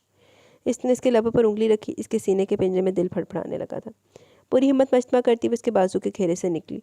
दीवार से लगी कांपती हुई वो सहमी नज़रों से इसे देख रही थी। जहान को लम्हा भी न लगा हालात को भांपने में। दिन खौफजदा नज़रों से वो इसे देख रही थी। इससे इसे अपने आप से शर्मिंदगी हो रही थी। सो जाओ तुम। बिस्तर पर लेटने से कबल वो इसने मुखातिब था। दादी वैसे एड्डी बनी फिरती थी। दादी ने नहीं पोती ने दस के भेजे आगे क्या शादी के बाद तुम्हारी लाइफ चेंज हो रही है, तुमने वो रहना, तुमने ये रहना। उन्हें फाड़ के बाँह छाड़ देती कि ये जी अजाब बंदे ने गल पा दिता। हद हो गई वैसे। इसकी आवाज़ हर किस्म के जज्बात से आ रही थी। वो तब तक दीवार से लगी खड़ी थी जब तक इसे यकीन नहीं हो गया कि वो सो गया। वो पूरी रात मुसलसल जागते हुए एक ही करवट पर लेटा रहा। रुख फेर कर इसने ये देखने की भी कोशिश नहीं की वो सो गई या नहीं। सुबह वो उठा तो आधी कालीन पर आधी पलंग के नीचे घुसी सो रही थी। वक्त से पहले, काफ़ी पहले वो ऑफिस के लिए तैयार होकर नीचे चला गया। दादी मखसूस तख्त पर बैठी तस्बीह में मशगूल थी। वो आहिस्ता कदमों से चलता हुआ इनके करीब जा खड़ा हुआ। आपने शानी की शादी में बहुत जल्दी कर दी, इसे तो शादी का मतलब भी नहीं पता। कहकर वो जाने को मुड़ा तो दादी ने बौखला कर इसे आवाज़ दी। वो आपके साथ रहना चाहती है दादी। अब मैं एक छोटी लड़की को अपने साथ रहने पर मजबूर तो नहीं कर सकता, और ये सही भी है कि वो आपके साथ रहे। तावकत यह कि जब तक वो पीवी के फ़राइज़ समझने के काबिल नहीं हो जाती। दादी से आवाज़ देती रहेगी, वो रुका नहीं। सही गल है, अपने पास ही रखो उसको। नहीं, अगर इतनी ही वो कम उम्र है तो दादी ने शादी क्यों की उसकी? हद नहीं होगी? अब क्या बेवकूफ़ी कर दी तूने शानी? वो हौल रही थी। ऑफिस में सभी से देखकर हैरान रह गई। इसने हफ्ता भर की छुट्टी ली थी, मगर तीसरे दिन वो ऑफिस में मौजूद था। जमशेद साहब ने भी इसे इस्तफसार किया तो हंस कर टाल गया। क्या किया तूने शानी? इसकी शक्ल देखते शानी दादी से पूछा। क्या मैंने क्या किया? इसने नासमझी से ने देखा। क्या कहा तूने जहान को? कोई बदतमीज़ी की थी इससे? दादी मुश्तिल होने के साथ परेशान भी थी। बदतमीज़ी? वो भौंच कर रह गई। वो सोचती आई थी दादी को इसका अजीबो गरीब हरकत और सकनात कैसे बताएं। इनकी तफ्तीश पर हैरान रहेगी। दादी सर पकड़े बैठी थी। सब वैसे ही हो गया जैसा वो चाहती थी। वो दिन भर दादी के पास रहती, रात को वैसे दादी से लिपट कर सोती। जहान ऑफिस से वापसी पर नीचे रुक जाता। जब तक वो होता वो इसे कतराई भी फिरती। दादी रात दिन इसे शौहर के कुकर फ्राई समझाने की कोशिश करती। जहान के लाख मना करने के बावजूद दादी ने इसके सारे काम शानी के सर मंड दिए थे। इसके कमरे की सफाई, इसके कपड़े धोना, प्रेस करना, सब कुछ। दादी, मैं इसकी नौकरानी नहीं बीवी हूँ। शानी झंझला जाती। दादी को हंसी आ जाती। बहुत जल भुन जाती। झूठा मक्कार धोखेबाज। वो जेर लब जहान को गालियों से नवाजती। जहान से पूछो इसे खाने में क्या पसंद है? रात के खाने में वही बना लेंगे। दादी ने आंखें निकालते हुए इसे ऊपर रवाना किया।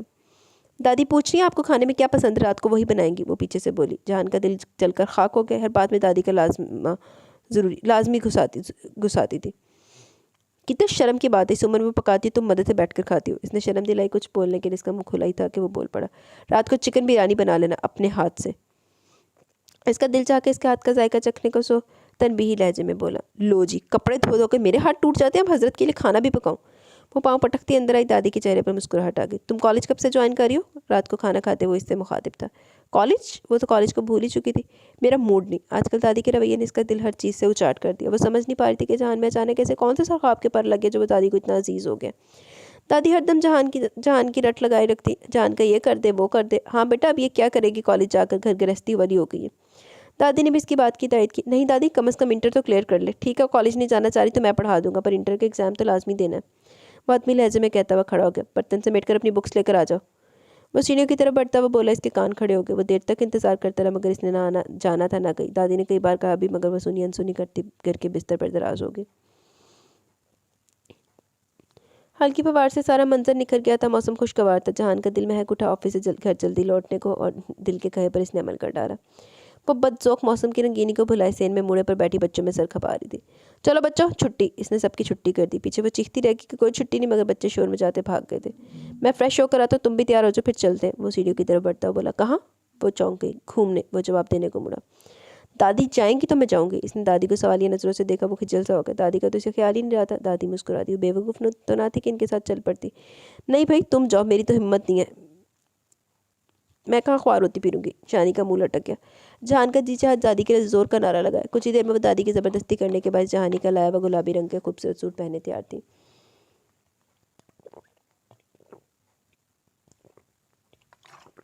बाइक पर इसके करीब बैठते हुए से ढेर शर्म आ रही थी। डर भी लग रहा था। पकड़ कर बैठो वरना गिर जाओगी। इसने हदायत की। फ़ौरन से पेशतर इसने इसका शाना दबोचा था। क्या बेहुदा सवारी है, इसने सोचा। पार्क में इसकी सारी त्वचा करीब खेलते बच्चों के ग्रुप पर थी या करीबी क्यारी में लगे गुलाब के फूलों पर, जिन पर प्यार भरी नजर डालती। जबकि पहलू में बैठा त्वचा का मुंतजी शौहर जल जल कर पहलू पर पहलू बदल रहा था। कुछ खाओगी? मिलाकर जहान ने चुप की दीवार गिराई। जवाब सिर्फ नफ़ी में गर्दन हिलाने की सूरत में मिला। हालांकि सामने गोलगप्पे देकर आल टपक रही थी, मगर जहान से इतनी बेतकल्फी तो ना हो पाई थी कि झट फरमाइश कर देती। तुम कॉलेज क्यों नहीं जाना चाहती? इसने बात आगे बढ़ाई। बस यूं ही। इसने शाने उचकाए। तुम्हारी फ्रेंड्स क्या सोचेंगी कि शानी के शौहर ने इसके कॉलेज आने पर पाबंदी लगा दी? वो हल्के फुल्के लहजे बोला। मुझे फ़र्क नहीं पड़ता, और इनकी बात भी मत करे मेरे सामने। वो भड़क गई। खैरियत? झगड़ा हो गया क्या तुम्हारा? वो दोस्ताना लहजे में बोला। इनकी वजह से तो, वो कहना चाहती थी कि इनकी वजह से तो आप मेरे गले पड़ गए, मगर सही वक्त पर जुबान को ब्रेक लगा। वो सवालिया नजरों से देख रहा था। नहीं कुछ नहीं। इसने नफ़ी में गर्दन हिलाई। शानी, तुम मुझसे हर बात शेयर कर सकती हो, एक अच्छा दोस्त समझकर। आहिस्ती से इसका हाथ थामते हुए वो धीमे लहजे में बोला। शानी खामोशी से यकटक इसे देख रही थी। अब बताओ, मेरी दोस्ती कबूल है? वो मुस्कुराया। इसने आस्ते आस्ते इस बात में सर हिलाते हुए अपना हाथ खींच लिया। तो फिर फटाफट बताओ। वो दरअसल, वो इन लोगों की बातों में आकर मैंने कई बेवकूफ़ियाँ की हैं। वो सर झुकाए कुछ शर्मिंदा लहजे में बोली। मसलन? इसने दिलचस्पी से देखा। वो आपको कितना तंग किया, बाद में एहसास हुआ कि क्या करने लगी हूँ, और आप क्या सोचेंगे मेरे बारे में? वो शर्मसार थी और जहान के दिमाग में बड़ी कीड़ा खुल गई। वो इसके कतराए हुए रवैये पर इसके गुज़िश्ता बेबाकियाँ याद करके सोच में पड़ जाता था। मैंने यही सोचा था कि तुम कितनी बदतमीज़ हो। वो धीरे से मुस्कुरा दिया। शानी? इसके बालों में उंगलियां फेरते दादी ने पुकारा था। इसने नकारा भरा। तेरा दिल नहीं चाहता कि तू जहान के लिए सजे सबरे, वो तुझे सराहे? दादी से टटोल रही थी। पता नहीं दादी। अनसुनी करते इसने करवट बदली। बेटा, वो तेरा शौहर है, इससे मोहब्बत कर और इसका ख्याल रखा कर। इन्होंने समझाया। करती तो हूँ दादी। वो बेख्तियार इकरार करके जल्दी से ज़बान दांत उतरे दबाई। पर इसे बताया तो नहीं ना? दादी मुस्कुरा दी। वो तो मैंने आपको भी कभी नहीं बताया कि मुझे आपसे कितनी मोहब्बत है। इसने इनके गले में बाहें डाली। पर जताया तो है ना। तेरी मोहब्बत हर हर अंदाज से जाहिर होती है। ऐसे जहान को भी जताने की ज़रूरत है। तो इसका ख्याल रखा कर बच्चे। इसके दिल में अपनी जगह बना, ताकि इसे कहीं और देखने की ज़रूरत ना पड़े। शौहर नाराज़ हो तो अल्लाह भी नाराज़ हो जाता है। दादी ने कहा। इसके ज़हन में कहीं और देखने की बातें अटक गई।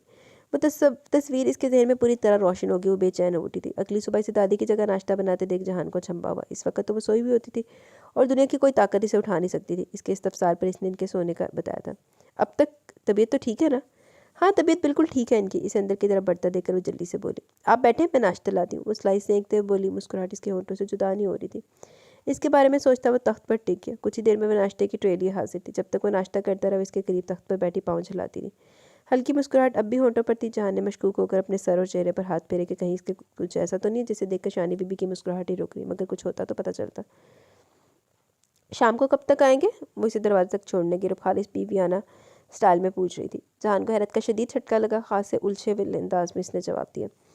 कल जो दोनों के दरमियान दोस्ती की फिजा कायम हुई है, शायद ही इसका रिएक्शन है, मगर नहीं, सिर्फ ये बात नहीं हो सकती। वो पूरे रास्ते उलझता रहा, मगर जो भी था वो मुतमिन हो गया था। बाकी वजह ये नहीं थी कि शानी इस तस्वीर से खौफजदा थी। इसे हर हाल में जहान के दिल में जगह बनाना थी। इसने दादी की हदायत पर अमल करने की ठान ली थी। वो शाम के घर आया और सीधा ऊपर चला गया। दादी ने चाय के साथ इसे ऊपर रवाना कर दिया। इसे शर्म आ रही थी ऊपर जाते, मगर दादी ने टपट कर भेज दिया। पलंग पर वो औंधा लेटा अपनी कनपटियाँ मसल रहा था। ये दादी ने चाय भेजी है। सुबह इस पर त्वचा के डोंगरे बरसाए जा रहे थे और अब जहान का दिल जल जल कर खाक हो गया। कहाँ रखूँ, इससे पूछा गया। इसने जवाब नहीं दिया। इसने खुद ही साइड मेज़ पर ट्रे रख दी। दादी पूछ रही है आप सीधे ऊपर क्यों आ गए? फिर सवाल किया गया। शानी मेरा दिमाग मत खराब करो, पहले सर में बहुत दर्द है। वो भड़क गया। अच्छा मैं सर दर्द की गोली ले आती हूँ। वो जाने के लिए मुड़ी। लेकिन वो कुछ खाकर खाते हैं, आप कुछ खाएंगे? ख्याल आते इसने पूछा। हाँ नीला थोथा। वो किलस गया। नीला थोथा? इसने दोहराया। नहीं वो तो नहीं होगा। कुछ देर सोचते रहने के बाद कि क्या चीज़ होती है वो बोली। जहान का जीजा अपना सर दीवार में दे मारे।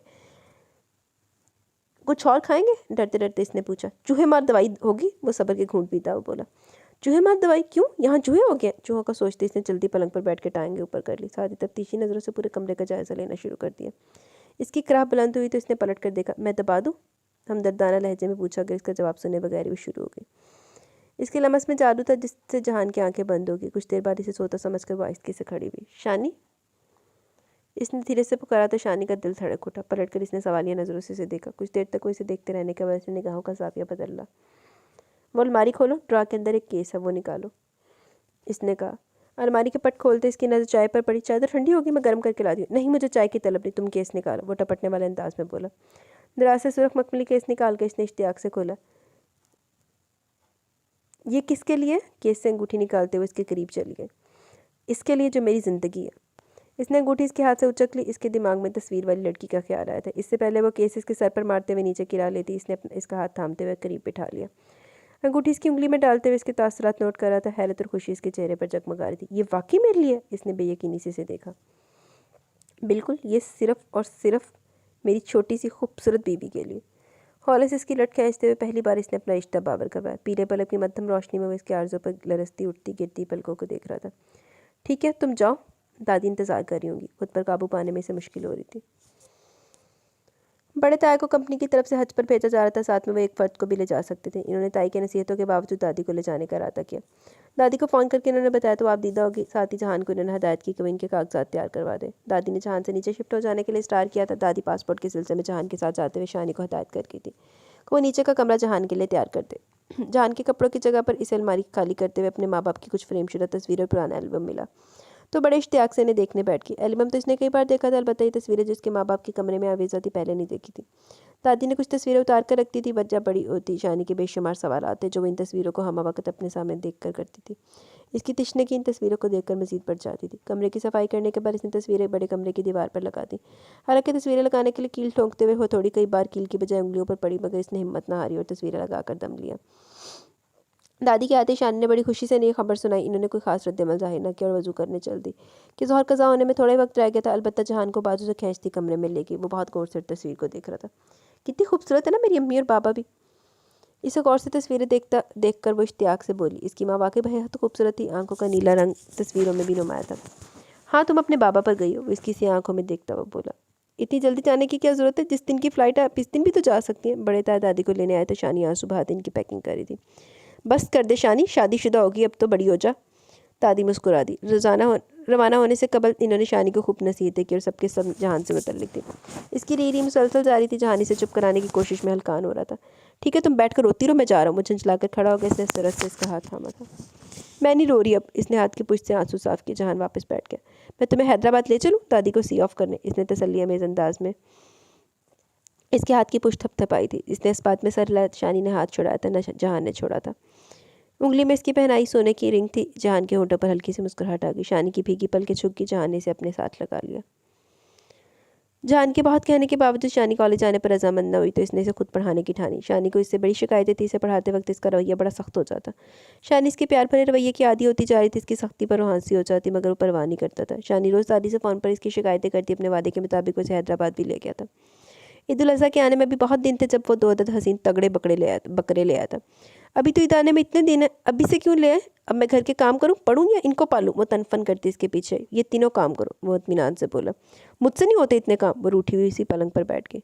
तुम्हें कौन से इनके नौ इकसाम के खाने पकाना पड़ेंगे, न्यू फैशन के कपड़े सीने पड़ेंगे, सुबह शाम बस खास डालना पड़ेगी और वो भी तुम मत डालना, मैं डाल दूंगा। हाँ, जो इतना गंद करेंगे ना वो भी आप साफ़ कर दीजिएगा। वो जल गई। इसे दादी की मुर्गियों से भी चिढ़ थी। जब से दादी गई थी इसने एक बार भी मुर्गियों को खुली फिजा में घूमने फिरने के लिए नहीं निकाला था। कुर्बानी का जानवर है ये। जहान ने जिन नज़रों से इसे देखा तो वो शर्मिंदा हो गई। 2 दिन तक वो जहान को इनकी खिदमत करते देखती रही, फिर खुद भी लग गई। इसे बकरों से बेहद उनसियत हो गई थी। इसने तो बकरों के नाम भी रख लिए थे, हीरा और भूरा। अच्छा वो आप इन्हें ले, मुझे अकेले बोरियत तो नहीं होती? बातों में अच्छा वक्त गुजर जाता है। वो बकरों की नाज़बरदारी करते हुए जहान से मुखातिब थे। शानी की तबीयत ठीक नहीं थी। जहान इसे कहकर गया था कि ऑफिस से जल्दी आकर चेकअप के लिए ले जाएगा। दादी का फ़ोन आया तो इसने अपनी तबीयत का बताया। दादी का दिल अनजानी खुशी के एहसास से धड़क उठा था। इसे हिदायत की कि अपने साथ जमशेद की बीवी को भी ले जाए। गेट पर दस्तक हुई तो इसे जहान का सोचकर बिना पूछे दरवाज़ा खोल दिया। अपने सामने अनजानी सूरतों को देखकर वह सवालिया अंदाज में देख रही थी। जब एक आदमी ने आगे बढ़कर इसके मुंह पर रुमाल रखा। हैं शानी चक्की? चंद सेकंड इसने मज़ाहमत की, फिर इसका जहन अंधेरे में डूबा। सारी गली सुनसान थी। वो इत्मीनान से खड़ी हुई गाड़ी में इसको डाल के लेके। जमशेद साहब की बहू ये मंजर देखकर गूंग रह गई। होश आया तो चिल्लाती हुई नीचे भागी। आनंद फानंद सब घर के बाहर जमा हो गए। जान को फ़ोन कर दिया। वादी तूफान की तरह भीड़ को रास्ते से हटाता हुआ दीवाना बार घर में दाखिल हुआ। घर साफ सुथरा पड़ा था। सेहन में बंदे बकरे जगाली करते चौंक कर इसे देखने लगे। वो सर थाम कर तख्त पर सेहन में पड़े तख्त पर गिर सा गया। हिम्मत ना हारो बेटा, चलो थाने चलते हैं। जमशेद ने इसके कंधे पर हाथ रखा था। वो खाली नज़रों से इन्हें देखने लगा। फिर चौंक कर बेताबाना अंदाज में इसने मोबाइल निकाला। इसकी उंगलियां बेताबी से किसी का नंबर डायल कर रही थी। बेल जाने पर इसका रवा रवा कान बन गया। कॉल रिसीव नहीं की जा रही थी। वो बार बार कोशिश कर रहा था। बताओ तो आखिर तुम किसे फ़ोन कर रहे हो? जमशेद ने पूछा। तभी दूसरी तरफ कॉल मिल गई। इससे अगवा आपने करवाया? बेताबी से छूटते इसने पूछा। जमशेद हैरान उलझन भरी नज़रों से इसे देखने लगे। दूसरे लोगों पर यही हाल था। दूसरी तरफ न जाने क्या कहा गया कि वो बफर कर चिल्लाया था। आप जानते वो मेरी बीवी है। कॉल कट गई। वो बफरे अंदाज में इधर से उधर टहल रहा था। शानी कहाँ है जहान? जमशेद ने बड़े सर से तासुर के साथ पूछा था। मेरे घर। कदरे तौक़ुफ़ के बाद वो बोला। तुम्हारे घर कहाँ? वो हैरान हो गए। वो तो इसके बारे में यही जानते थे कि इसका कोई नहीं है। मैं इसे लेने जा रहा हूँ। वो आगे बढ़ा के वो रास्ते में आ गए। ऐसे नहीं, बात बताओ हमें पूरी। इनका लहजा मशकूक था। दूसरे लोग भी इसे मशकूक नज़रों से देख रहे थे। कहानी सुनाने का वक्त नहीं है मेरे पास। आप चाहे तो मेरे साथ चल सकते हैं। ऐसी मशकूक नज़रों से मत देखें मुझे। वो बीवी है मेरी। बोलता हुआ आगे बढ़ गया। जमशेद इसके पीछे लपके थे। गहरी गरूद की कैसे से बाहर आते इसने आहिस्ता आहिस्ता आंखें खोली थी। एतराफ़ का माहौल यकसर अजनबी था। इसका सर भारी हो रहा था। गनूद की अब भी इसके हवासों पर तारी से दोबारा अपनी आगोश में लेने को मुस्तरब थी। वो चंद लम्हे खाली खाली नज़रों से छत को घूरती रही। जो ही गनूद के दबेस पर्दे इसके याददाश्त से सिर के इसे याद है कि अपना घर, दादी और जहान का नाम इसके लबों से बेआवाज़ बरामद हुआ। वो एकदम तेज़ी से उठ बैठी। एकदम सर उठाने से इसका सर चकराया। दोनों हाथों से सर को थामते इसने नज़र कमरे पर दौड़ाई। कमरा बेहद वसी और ईस और खूबसूरत था, मगर अपने घर से दूर और न जाने कितनी दूर इसका एहसास होने का एहसास इसकी आंखों में से सैलाब की सूरत उमड़ा था। खौफ ने इसके वजूद में सनसनी दौड़ा दी थी। वो पता नहीं कितनी देर में होश रही थी। 1 घंटा, 2 घंटा, या शायद पूरा दिन। ये एहसास होते इसके पूरे वजूद में सनसनाहट दौड़ गई। चकराते सर के बावजूद इसने वक्त का अंदाज़ा लगाने को पूरे कमरे में एक निगाह दौड़ाई। कमरे में नीम तारीकी थी। खिड़कियों के आगे दबेस पर्दे थे। बेड के दाएं तरफ लकड़ी का एक बेहद खूबसूरत वॉल क्लॉक अवेजा था, जिस पर 3:30 का वक्त हो रहा था। इसे यहाँ ज़्यादा देर नहीं गुजरी थी। इस ख्याल ने इसके वजूद में बिजली दौड़ा दी। उठने की कोशिश करते हुए इसने एक बार फिर वॉल क्लॉक की जानिब देखा। अब की बार वो ढह गई। घड़ी न जाने कितने वक्तों से 3:30 बजा रही थी। बंद थी या शायद बंद कर दी गई थी। इसके जहन में बेशुमार सवालात कलबला रहे थे। दरवाज़ा खुलने की आवाज़ पर बिल्कुल साख्त होगी। इसमें इतनी भी हिम्मत नहीं थी कि गर्दन घुमाकर आने वाले को देखती। इसे तो होश आ गया। आवाज़ नस्वानी और परेशान कुन थी। तुम ठीक तो हो? ये आवाज़ भी नस्वानी मगर नरम थी। इसने आहिस्ता आहिस्ता नज़र घुमाई। वो एक उधेड़ उम्र बेहद खूबसूरत खातून थी। इनके एक कदम पीछे खड़ी वो लड़की भी बेहद खूबसूरत थी। इसे देखकर चौंकी न जाने लड़की का चेहरा क्यों शनासा लगा। वो सहमी निगाहों से बार बारी दोनों को घूर रही थी। खातून बेड पर इसके करीब बैठी तो वो खौफजदा अंदाज में बिदक कर पीछे हटी। इन्होंने कुछ कहने के लिए लब वाह किए मगर फिर भेज लिए। इसके थके सहमे असाब ने मजीद इसका पोस्ट होने से इनकार कर दिया। पर फिर बेहोशी की अथाह गहराइयों में उतरती चली गई। अब क्या होगा? ये आखिरी आवाज़ थी जो इसने दोबारा बेहोश होने से कबल सुनी। इसकी बंद होती पलकों के पीछे जहान और दादी का अक्स लहराया था। एक आंसू इसकी बंद होती गीली पलकों की बाट फैलाकर बाहर निकला और लकीर बनाते हुए इसके बालों में जज़ब हो गया। इन दोनों के चेहरों पर इसके लिए तरहम और फिक्रमंदी थी। दरवाज़ा खुलने की आवाज़ पर इन्होंने पलट कर देखा। एक मुलाजमा हाथ बांधे अंदर दाखिल हुई थी। आका चांद का हुक्म है, लड़की को होश आ गया हो तो मर्दान खाने में इतला भिजवा दे। जाकर कह दो अभी होश नहीं आया। वो लड़की भड़क कर उठ रही थी। नूरी, पता करो ये लड़की कौन है, यहाँ किस मकसद से लाई गई है, और फजल खान से कहो कि अस्पताल जाकर डॉक्टरनी को ले आए। वो उस पर नजर जमाए तहकम अमेज़ लहजे में बोली। नूरी सर हिलाती उल्टे कदमों वापस लौट गई। अब क्या होगा उम्मू जान? इसने उलझन भरे लहजे में एक बार फिर अपना सवाल दोहराया। इन्होंने पलट कर इसे देखा। मुस्तरब अंदाज में अपना निचला होंठ चबा रही थी। परेशानी इसके हर हर अंदाज से आया थी। पता नहीं, आहिस्ती से कहते हुए इन्होंने एक बार फिर अपने इस पर नजरें जमा दी। इसके चेहरे पर जर्दी छाई भी थी। होंठों पर पुपड़ियाँ सी जम गई थी। इनके दिल में मलाल भरने लगा। वो इनके लिए बिल्कुल अजनबी थी मगर अपनी अपनी सी लग रही थी, न जाने क्यों। वो पिछले कई घंटों से हाईवे पर तेज़ ड्राइविंग कर रहा था। इन कई घंटों में जमशेद ने से अनगिनत सवाल पूछे, मगर जवाब में इसने सिर्फ खामोशी इख्तियार की हुई थी। मैं जानता हूँ मैं आपकी नज़र में मशकूक हो चुका। इसने शायद थक कर अपनी खामोशी तोड़ी। चेहरे पर जख्मी सा तासुर था। जमशेद ने गर्दन मोड़ ली। इनका दिल कट रहा था, दिल नहीं चाहता था कि वो इसे मशकूक करार दे, मगर वो मौजूदा हालात ने अकल माफ़ कर दी थी। वो गुज़िश्ता 1.5 साल से इसे जानते थे। गुज़िश्ता 1.5 घंटों में इस 1.5 साल का अपने दिल में हिसाब कर चुके थे, जिसमें एक पल भी कोई ऐसा नहीं था जिसे गिरफ्त में लेकर वैसे मशकूक करार देते। वो सब्र से इसके बोलने के मुंतज़िर थे। मेरा ताल्लुक़ कबायली ख़ानदान से है। हंगू के गर्दनुमा का काफ़ी बड़ा इलाका मेरे ख़ानदान की मलकियत है। आपने कबायली लोगों की नस्ल दर नस्ल चलने वाली दुश्मनियों के मतलब तो सुन रखा होगा। ऐसी एक दुश्मनी के सबब मैं 7 साल से मफरूर। मुझे लगा 7 साल एक बड़ा अरसा होता है। मेरे ख़ानदान ने मेरी तलाश तर्क कर दी होगी, मगर इसके लबों से थकी सी सांस खारिज हुई। इसके साथ चटक रहे थे, जवाब दे रहे थे। गाड़ी सड़क किनारे खड़ी करके इसने स्टीयरिंग पर सर टिका कर आंखें मूंदी थी। जब मुझे बहराम चचा के कत्ल की इत्तला मिली, मैं 10 फोर्ड में था। ज़मीन के एक टुकड़े पर जारी ख़ानदानी जंग ने इनकी जान ले ली। मैं वापस पहुंचा तो आगा जान का हुक्म मेरा मुंतज़िर था। मुझे बहराम चचा का बदला लेना था। कसास में आने वाली लड़की से शादी करना थी। मैं इन रवायत से बेजार था। इस रस्म व रिवाज ने सालों पहले मेरी अजीज़ जान हस्ती मुझसे छीन ली थी, मगर इसके बावजूद मैं शादी के लिए तैयार हो गया था। सोचा था शादी के बाद इस लड़की पर ज़िंदगी तंग नहीं होने दूंगा। इसे वही इज़्ज़त और एहतराम दूंगा जिसका हक़ है। मैं इन रस्मात को ख़त्म नहीं कर सकता था, मगर इसमें बेहतरी तो ला सकता हूँ। जब भी इल्म हुआ कि मेरा निकाह में दी जाने वाली लड़की की उम्र महज 10 साल है। 10 साल की एक छोटी मासूम लड़की पर मैं ये जुल्म नहीं कर सकता था। मैंने आगा जान से 2 टोक बात की। इनके लिए मेरा मौक़िफ़ फ़ज़ूल था। इस लड़की को कौन सा वाकई मेरी बीवी बनना था? इसे तो हवेली में ग़ुलामी के लिए आना था। हवेली वालों के जुल्म सहते सहते मर जाना था। जब मैं किसी को भी अपना मौक़िफ़ नहीं समझा पाया तो मैंने बहुत खामोशी से हवेली छोड़ दी। ऐसे चोरों की तरह हवेली छोड़ जाना मेरी मर्दानगी को भी गवारा न था। मैं हवेली का बड़ा फ़र्जंद था। वहाँ मेरी माँ थी, मेरी अजीज़ तरीन छोटी बहन थी, मेरा पूरा ख़ानदान था। अपने ख़ानदान की सबकी भी मुझे गवारा नहीं थी, मगर इन सब के मुकाबले एक 10 साला मासूम बच्ची थी। मैं किसी तौर पर भी एक मासूम के रसूमात की भेंट नहीं चढ़ा सकता था, जिनकी भेंट मेरी अजीज़ और दोस्तों जैसी फुप्पो चढ़ी थी। इनका लहू लुहान वजूद आज भी मेरी नज़रों के सामने। इसकी आंखें लहू रंग हो रही थी और वो बोलते बोलते जैसे थक गया। जमशेद दम साधे इसकी दास्तान हयात सुन रहे थे। इसने निढाल से अंदाज में सीट की पुछ से सर टकाकर टेक लगाकर आंखें मूंदी थी। मैं वापस अमेरिका चला गया। लास्ट सेमेस्टर था, 3 साल वहाँ जॉब की। यहाँ से जॉब ऑफ़र हुई तो वापस आ गया। कुछ महीनों बाद मैं अपना ट्रांसफ़र करवा लिया करता था, क्योंकि नहीं चाहता था कि वो मुझ तक पहुँचे। फिर मेरा ट्रांसफ़र यहाँ हो गया। दर दर की खाक छानता मैं थक गया था। एक घर बनाने की ख्वाहिश में शिद्दत से मेरे अंदर सर उठाने लगी। इन्हीं दिनों आपने शादी का प्रपोजल सामने रखा तो मैंने दिल की ख्वाहिश पर लब्बैक कह दिया। मैं अपनी दुनिया में खुश था, मगन था, और इन्होंने मेरी खुशी मुझसे छीन ली। जानते हैं मैं इसके ताक़ुब में ज़रूर आऊँगा। गहरी सांस भरते हुए इसने गाड़ी स्टार्ट की और एक नज़र जमशेद को देखा। वो गहरी सोच में गुम थे। इनसे शेयर करके वो कुछ पुरसकून हो गया था। इंतशार की सी कैफियत ख़त्म हो गई थी। इसने पूरी तवज्जो रास्ते पर मरकूज़ कर ली। इसे जल्द से जल्द हवेली पहुंचना था। आहनी फाटक को अबूर करते बजरी की रविश पर से गाड़ी गुजारते हुए इसने रहायशी इमारत से कुछ दूर गाड़ी रोकी थी। स्टीयरिंग पर हाथ जमाए वो जामद बैठा था। 7 साल बाद घर लौटने की खुशी इसके चेहरे पर कहीं नहीं थी। जिस तरह वो यहाँ बुलाया गया तो हो भी नहीं सकती थी। इसके तासरात सर्द और सपाट थे। जमशेद बगौर इसका मुशाहिदा करे थे। गेट पर मौजूद असला बरदार गार्डनुमा चौकीदार इसकी गाड़ी के पीछे आए थे। एक ने आगे बढ़कर इसकी तरफ का दरवाज़ा खोला तो वो चौंका। बाहर निकलते तेज़ कदमों से आगे बढ़ते इसने अपनी राह में हायल होते चौकीदार को एक जानिब धकेला। जमशेद तेजी से इसके पीछे लपके। किसी ने रोकने की कोशिश नहीं की। 90 तुले कदम उठाता और मर्दान खाने की तरफ बढ़ा गया था। वो जानता था इलाके में इसके दाखिले के साथ ही इसकी आमद की इत्तला यहाँ पहुँचा दी गई होगी और वो सब बाजमात इसके मुंतज़िर होंगे। 24 दरवाज़ा धकेलता वो इस वसी और ईज़ और पुरशिकवा हालनुमा कमरे में दाखिल हुआ। सफ़ेद संगे मरमर के फर्श पर इसकी जूतों से धमक पैदा हो रही थी। दाएं बाएं देखे बगैर वो तख्त पर गाँव तकिए के सहारे नीम दराज बारिश बुजुर्ग के सामने जा खड़ा हुआ। दाएं तरफ सोफे पर 3 नफूस में से एक इसका बाप था, सुल्तान खान अफरीदी, और 2 चचा आज़म और हाकिम। जहान लाला बाएं तरफ से उठ के 17-18 साल ला लड़का मुसरत से इसके गले लगा। वो शाहमीर था, बहराम का इकलौता लाडला बेटा। वो जब यहाँ से गया तो वो काफ़ी छोटा था, मगर फिर भी वो पहली नज़र में इसे पहचान गया। बल्कि इसके पीछे खड़े बकाया 2 को भी। वो दोनों हाकिम के बेटे थे, सादान और अरसलान। अरसलान तो इसे 2 ही बरस छोटा था। बचपन में इसकी काफ़ी दोस्ती हुआ करती थी।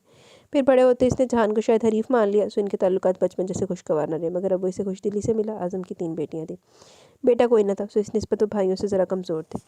इसके चेहरे के तासुरात में कोई कमी नहीं आई, ना ही इसने कज़न से मिलने में कोई गर्मजोशी दिखाई थी। मेरी बीवी को इस तरह अगवा कराने का सबब वो बिना किसी तकल्लुफ़ और आदाब के आगा जान से मुखातिब था। लहजा खासा तलखी लिए हुए था। वहाँ मौजूद नफूस का सुकून और इत्मीनान से मज़ीद सुलगाने का सबब बन रहा था। सबब तुम खूब जानते हो जहान खान। तुम्हारे जराइम की फ़हरिस्त कम न थी कि तुमने इसमें एक और इजाफा किया। जवाब में इसकी बाप की आवाज़ गूंजी। सूरत हाल का जायज़ा लेते जमशेद को कमरे में मौजूद नफूस के चेहरे पर फैली संगीनी हौला रही थी। इन्हें डर था कि इस खानदानी तनाज़े की भेंट वो न चढ़ जाए। अब तक तो किसी ने भी इसके बाबत पूछना तो दरकिनार निगाह उठाकर भी न देखा था। तो मेरे जराइम का हिसाब मुझसे बेबाक करना था, मेरी बीवी को दरमियान में क्यों लाया गया? एक कदम आगे बढ़ाता अपने बाप के ऐन सामने आ खड़ा हुआ था। तुम्हें क्या लगा था जहान, तुम अपने फैसले करने में आज़ाद हो? अपने कबीले की रवायत को अपने कद पाँव तले रोंद के तुम अपनी अलग दुनिया बनाकर चैन और सुकून की बांसुरी बजाओगे और तुम्हें कोई पूछने वाला नहीं होगा। तुम भूल गए कि हम अपने मुजरिमों का पीछा कब्र तक करते हैं? हाकिम ने शिद्दत गैस से इसका कॉलर पकड़कर खींचा। क्या अफरीदी कबीला इतना कमज़ोर हो चुका कि आगा जान के औरतों को मोहरा बनाने लगा? एक झटके में कॉलर छुड़ाता वो आगा जान के सामने आ खड़ा हुआ, अंदाज इस्तेज़ाइया था। हमें इसके लिए मजबूर तुमने किया जहान।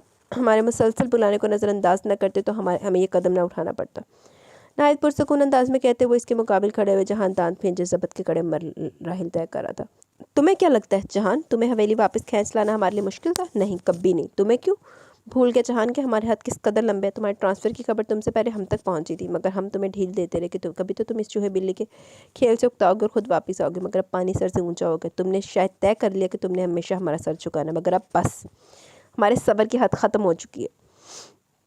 जो गलती तुमने की ऐसे सुधारोगे भी तुम, इस नीच खानदान की लड़की को तलाक देकर। एक बात हमेशा याद रखना जहान खान, मखमल में टाट का पैबंद नहीं लगा सजा करता। हमारे घर का कुत्ता भी हसब नसब वाला होता है। वो तुम्हारी औलाद पैदा करने वाली है, लड़का या लड़की हमारा खून होगा, लेकर इसे चलता करो फर्ज से बोलते वो आगे बढ़ गए थे। आपने ठीक किया आगाजान, मखमल ठीक कहा आगाजान, मखमल में टाट का पैबंद नहीं सजता। तो फिर अपने मखमल में टाट आपने क्यों सजने दिया? वो बुलंद आवाज़ में बोला। आगाजान के बढ़ते कदम रुके। आपने बजा फरमाया आगाजान, हमारे घर का कुत्ता भी हसब नसब वाला होता। तो फिर मुझे ये बताइए कि यूसुफ जैसे कम नसब से आपने अपनी बेटी रुमैसा खान अफरीदी की शादी क्यों करवाने दी थी? वो एक बार फिर इनके सामने खड़ा जीरा कर रहा था। हाँ, आप लोगों की नज़रों में तो वो पहले मर चुकी थी। आखिर आप 4 भाइयों ने कोई कसर तो ना छोड़ी थी मारने में। मगर ज़रा आगाजान का चेहरा देखें। बाबा जान, मेरी बात का यकीन आ जाएगा। इनका चेहरा मुतसलसल था। सुल्तान खान की बेयकीन नज़रें बाप के चेहरे पर जम सी गई। सिर्फ वहीद नहीं, कमरे में मौजूद नफूस की नज़रें भी भरी थी। मेरी बीवी शानज़ेबी रुमैसा खान अफरीदी की बेटी है और आपकी नवासी आगाजान। क्या अब भी आप ये कहेंगे कि मैंने मखमल में टाट लगाया? लिहाजा अब भी आप चाहेंगे कि मैं आपकी नवासी को तलाक दे दूं? नहीं आगाजान, आप बेहद मजलूम बेटी पर यह जुल्म नहीं करना चाहेंगे। जिस बेटी की कब्र पर जाकर आप अपने और अपने बेटों के रवाना खेज मजालिम की माफ़ी मांगते हैं, इसकी बेटी पर यह जुल्म आप यकीनन नहीं करना चाहेंगे। जहान का लहजा काटदार था।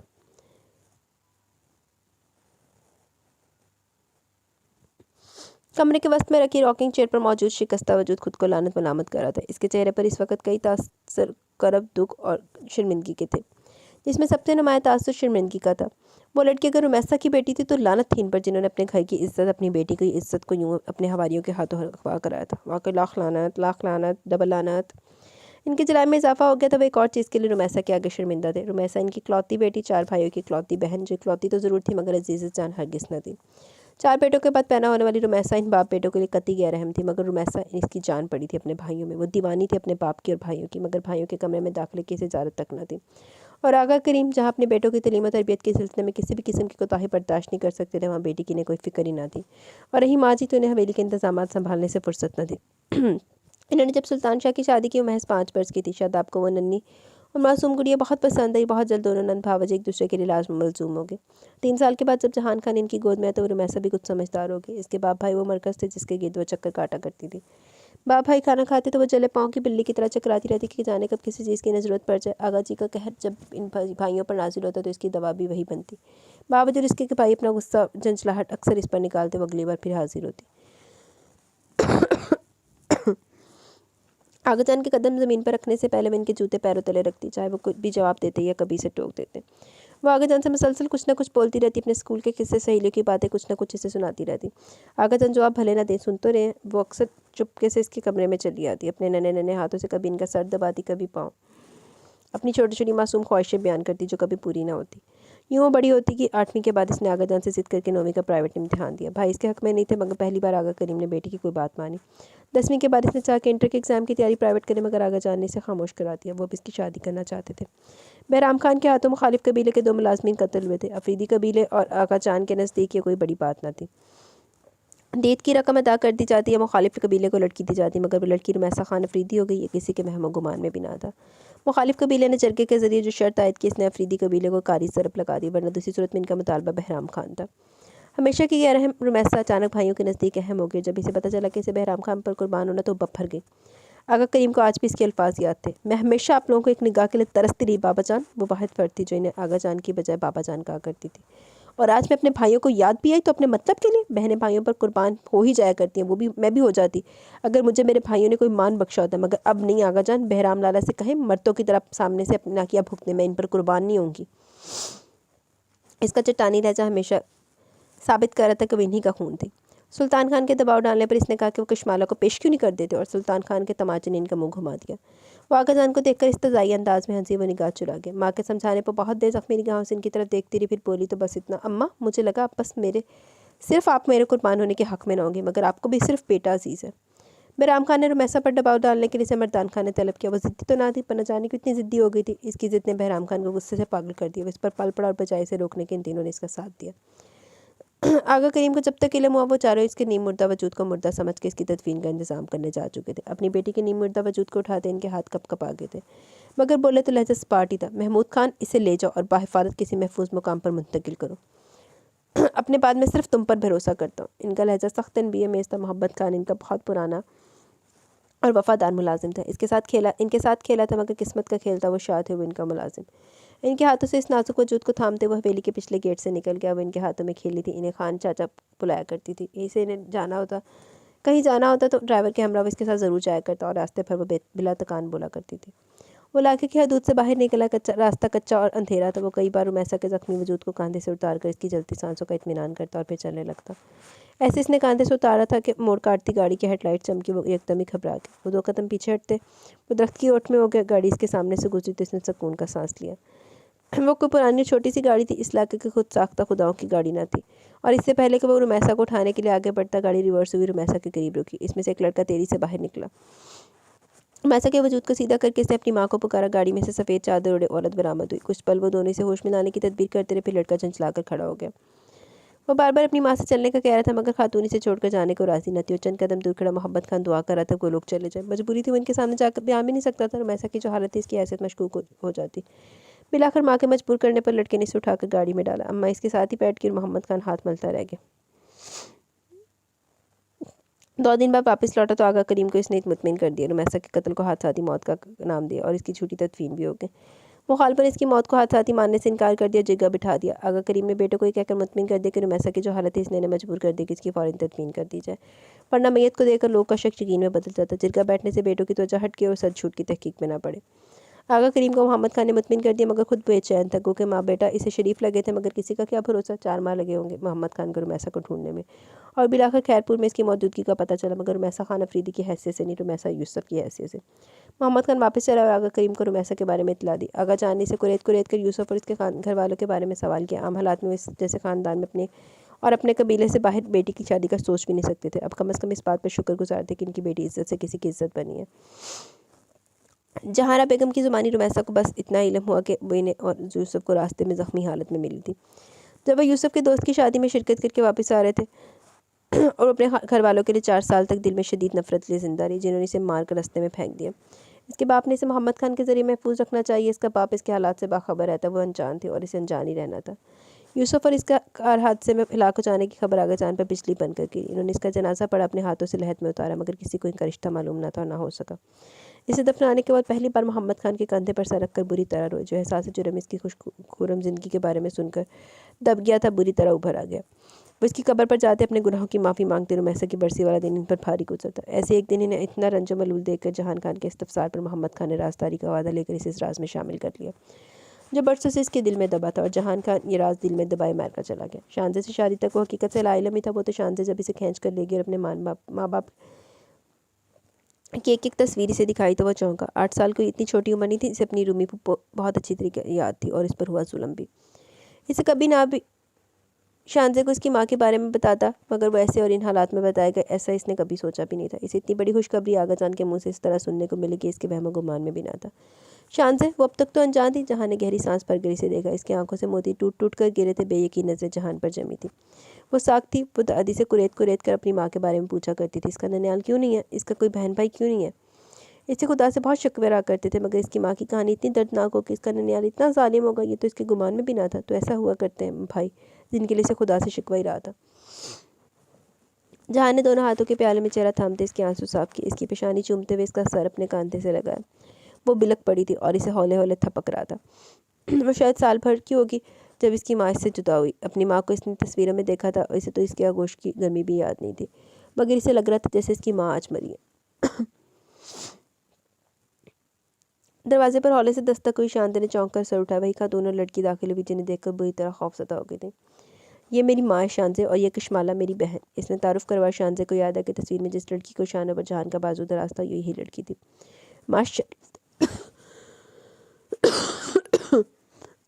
माशाल्लाह, मेरी बहू तो लाखों में एक है। मेरी रूमी की शानी। कभी सोचा भी ना था कि इसकी शानी एक दिन यूँ इस रूप में नज़रों के सामने होगी। हम तो इसे रो ही चुके थे। नाम आंखों से इन्होंने इसकी पेशानी चूमी। कई पहर गुजर चुके थे। इन्हें यूँ बैठे वो मुजरिम थे, बराबर के शरीक थे अपने बेटे के जुल्म में। रुमैसा इनकी औलाद, इसके लिए कुदरती तौर पर दिल में नरम गुशा था, मगर वह नरम गुशा दब गया। बेटे आन थे, शान थे, ताकत का मजहर थे। वो कैसे एक बेटे को दुश्मनों के हवाले कर देते रहेगी। रुमैसा तो औरतें तो अज़ल से मर्दों के लिए तामान भरती आई हैं, मगर हाय, ये ज़मीन की कसक चैन नहीं लेने देती। वो भी कई बरस से ज़मीन की अदालत में मुजरिम बने खड़े थे। शायद आज इस बोझ में कमी हो जाए, वाक़या हो जाए। रुमैसा नाम की फांस हमेशा दिल में चुभती रहती थी, मगर शायद इस चुभन में कमी वाक़या हो जाए। इस सोचने ने उठने पर मजबूर किया। वो कुछ लम्हों बाद शानज़े के आगे हाथ जोड़े खड़े थे। बुढ़ी आंखों में नमी थी। आंखें इल्तिजाई अंदाज में इसकी तरफ उठी थी, और शानज़े के दिल की जगह कोई पत्थर तो फिट ना था जो ना पिघलता। वो बूढ़ा वजूद तो शर्मसारी के अमीक समंदर में डूबा हुआ था। इससे इसकी माँ ने कभी बेहद मोहब्बत की थी। वो इसकी माँ का बाप था। खून की कशिश ने एक दूसरे को खींचा। वो सब भूल कर इनके सीने से जा लगी। वो दोनों पिलक पिलक कर रो रहे थे और इससे माफ़ी तलब कर रहे थे। रुमैसा की बेटी से रुमैसा पर हुए जुल्म की माफ़ी। इनके बंदे हाथों को चूम कर इसने आंखों से लगाया और इनकी रूह तक में ठंडक उतर गई। वो बहुत देर तक इससे इसकी माँ की बातें करते रहे। इसके बचपन की, इसके ख्वाबों की, ख्वाहिशों की। वो सुनती रही। पुरसुकून हुई तो आंखें बोझल होने लगी। वो महसूस करते इसकी पेशानी पर बूसा देते खड़े होकर, ख़त्म कर दे इस दुश्मनी को आगा चांद, जिसकी भेंट मेरी माँ चढ़ी। वो एकदम इनका हाथ थामते कह गए, तुम्हारी माँ मुझे बाबा जान कहा करती थी। मुझे अच्छा लगेगा अगर तुम नाना जान को। उसका गाल थपथपाते खड़े हो गए। वो टेरेस पर खड़ी अधूरे चांद का नज़ारा कर रही थी। कल ईद उल अज़हा थी और आज कशमाला की बात पक्की हुई थी रमीज़ शाह के साथ। लड़ाइयाँ जंगें किसी को कुछ अता नहीं करती। बहुत सा कीमती खून अपने साथ बहा ले जाती हैं। आगा जान की समझ में बात आ गई तो यही बात समझाने वो शाह हाउस के अपने बेटे की मुखालफत के बावजूद नई पौध इनके साथ थी। सो बेटे की मुखालफत की इन्हें ज़्यादा परवाह न थी। इन्हें लगा कि शाह की बात समझाने में बहुत वक्त लगेगा, कि बरसों की पुरानी दुश्मनियाँ यूँ ही ख़त्म नहीं हो जाती, मगर शायद वो भी बरसों से जारी इस जंग से बेजार थे। आगा करीम की अपील ने इस दुश्मनी को अब ख़त्म किया। इन्हें हाथों हाथ लिया गया और 2 दिन बाद दुश्मनी से तब्दील हुई नई नई दोस्ती का रिश्तेदारी में बदलने पूरी चाहत और खलूस से शाह की हवेली से कशमाला का रिश्ता है। सुल्तान खान को जो एतराज़ था वो इनका सलूक और चाहत देखकर ख़त्म हो गया। सो मशावरत के बाद इस बात में जवाब दिया गया। आज पूरी रस्म और रवाज जो चाव से कशमाला की मंगनी की रस्म की। वो कसास में दी जाने वाली लड़की नहीं थी, बल्कि शाहों की बड़ी बहू बनने जा रही थी, और पूरी इज्जत और प्यार के साथ इस पर मोहर लगाने आए थे। जहान ने इसके शाने पर हाथ रखकर मतवजा करते फ़ोन इसकी तरफ बढ़ाया। दादी का फ़ोन है। वो इसके हाथ से फ़ोन लेते पुरजोश अंदाज में आज की तकरीब का हाल सुनाने लगी। जहान ने मुस्कुराते हुए इसकी छोड़ी हुई चाय का कप लबों से लगाया। जहारा बेगम की हज रवानगी से कबल मैंने अपने बारे में बता चुका था, मुतमिन भी कर चुका था। करीबन 10 मिनट बाद इसने फ़ोन इसे थमाया और चाय का कप लेने के लिए हाथ बढ़ाया, मगर वो खाली कप देकर बस इसे घूर कर रह गया। इसने मुस्कुराते हुए इसे अपने साथ लगाया। मैं तुम पर अभी ये बार नहीं डालना चाहता था। तुम सुकून से अपनी एजुकेशन कंप्लीट करो, इसके लिए भी तुम अभी छोटी हो। इसका इशारा इसकी प्रेगनेंसी की तरफ था। बस कर दे, अब मैं इतनी भी कुछ छोटी नहीं हूँ। 2 महीने बाद पूरे 19 साल की हो जाऊँगी, तनक कर कहते हुए इसके बाजू के हसार से निकली। इसके लिए तो खुशी का मुकाम था। जहाँ जैसे सख्त की टीचर से इसकी जान छूट रही थी, फिजिकली बट मेंटली। जहाँ ने शरारत से इसे देखा, इसका मुंह फूल कर कुप्पा हो गया था। ओके ओके, आपको बड़ा तस्लीम करना ही पड़ेगा। अब तक बड़े बड़े काम किए आपने। इसने मुस्कुराते हुए सीज फायर किया। शानी के चेहरे पर फखरिया मुस्कुराहट सर्ज की। आगे बढ़कर इसके शाने पर सर रख दिया। पता नहीं मेरे हीरा और भूरा क्या कर रहे होंगे। जहाँ ने मुश्किल अपनी हंसी जब्त की। सुबह कुर्बान होने की तैयारी। और क्या, वैसे तुम फिक्र ना करो, मैं जमशेद साहब से कहकर पिक्चर व्हाट्सएप करवा लूँगा। तुम आखिरी दीदार कर लेना। अस्पात में सर हिलाते इसने नज़र एक बार फिर चांद पर जमाई। जहाँ ने इसकी नज़रों के ताक़ुब में देखा अधूरा चांद से रोशनी बखेर रहा था। सुबह बस कुछ ही दूर थी, मगर इस इलाके पर तो सूरज तुलू हो चुका था। जुल्म के गहरे साए छिट चुके थे। अब कोई लड़की रस्म और रवाज की भेंट नहीं चढ़नी थी। किसी को अपने घर के मर्दों पर कुर्बान नहीं होना था। माजी गरचे तलख था, मगर हाल मुस्तकबिल रोशन था। शानी ने गर्दन उठाकर प्यार से इस शख्स को देखा और सर दोबारा इसके शाने पर जमा दिया। जहान ने बाजू का हल्का इसके गिर तंग कर दिया था। जी तो गाइस, यहाँ पे हमारा नावल अपने इख्तिताम को पहुँचा। कैसा लगा आपको नावल? अपनी राय का ज़रूर इज़हार कीजिएगा। नावल नेम है सुबह 9 का मौसम, रिटन बाय जिया कुरैशी। तो आपको कैसा लगा? अपनी राय का ज़रूर इज़हार कीजिएगा।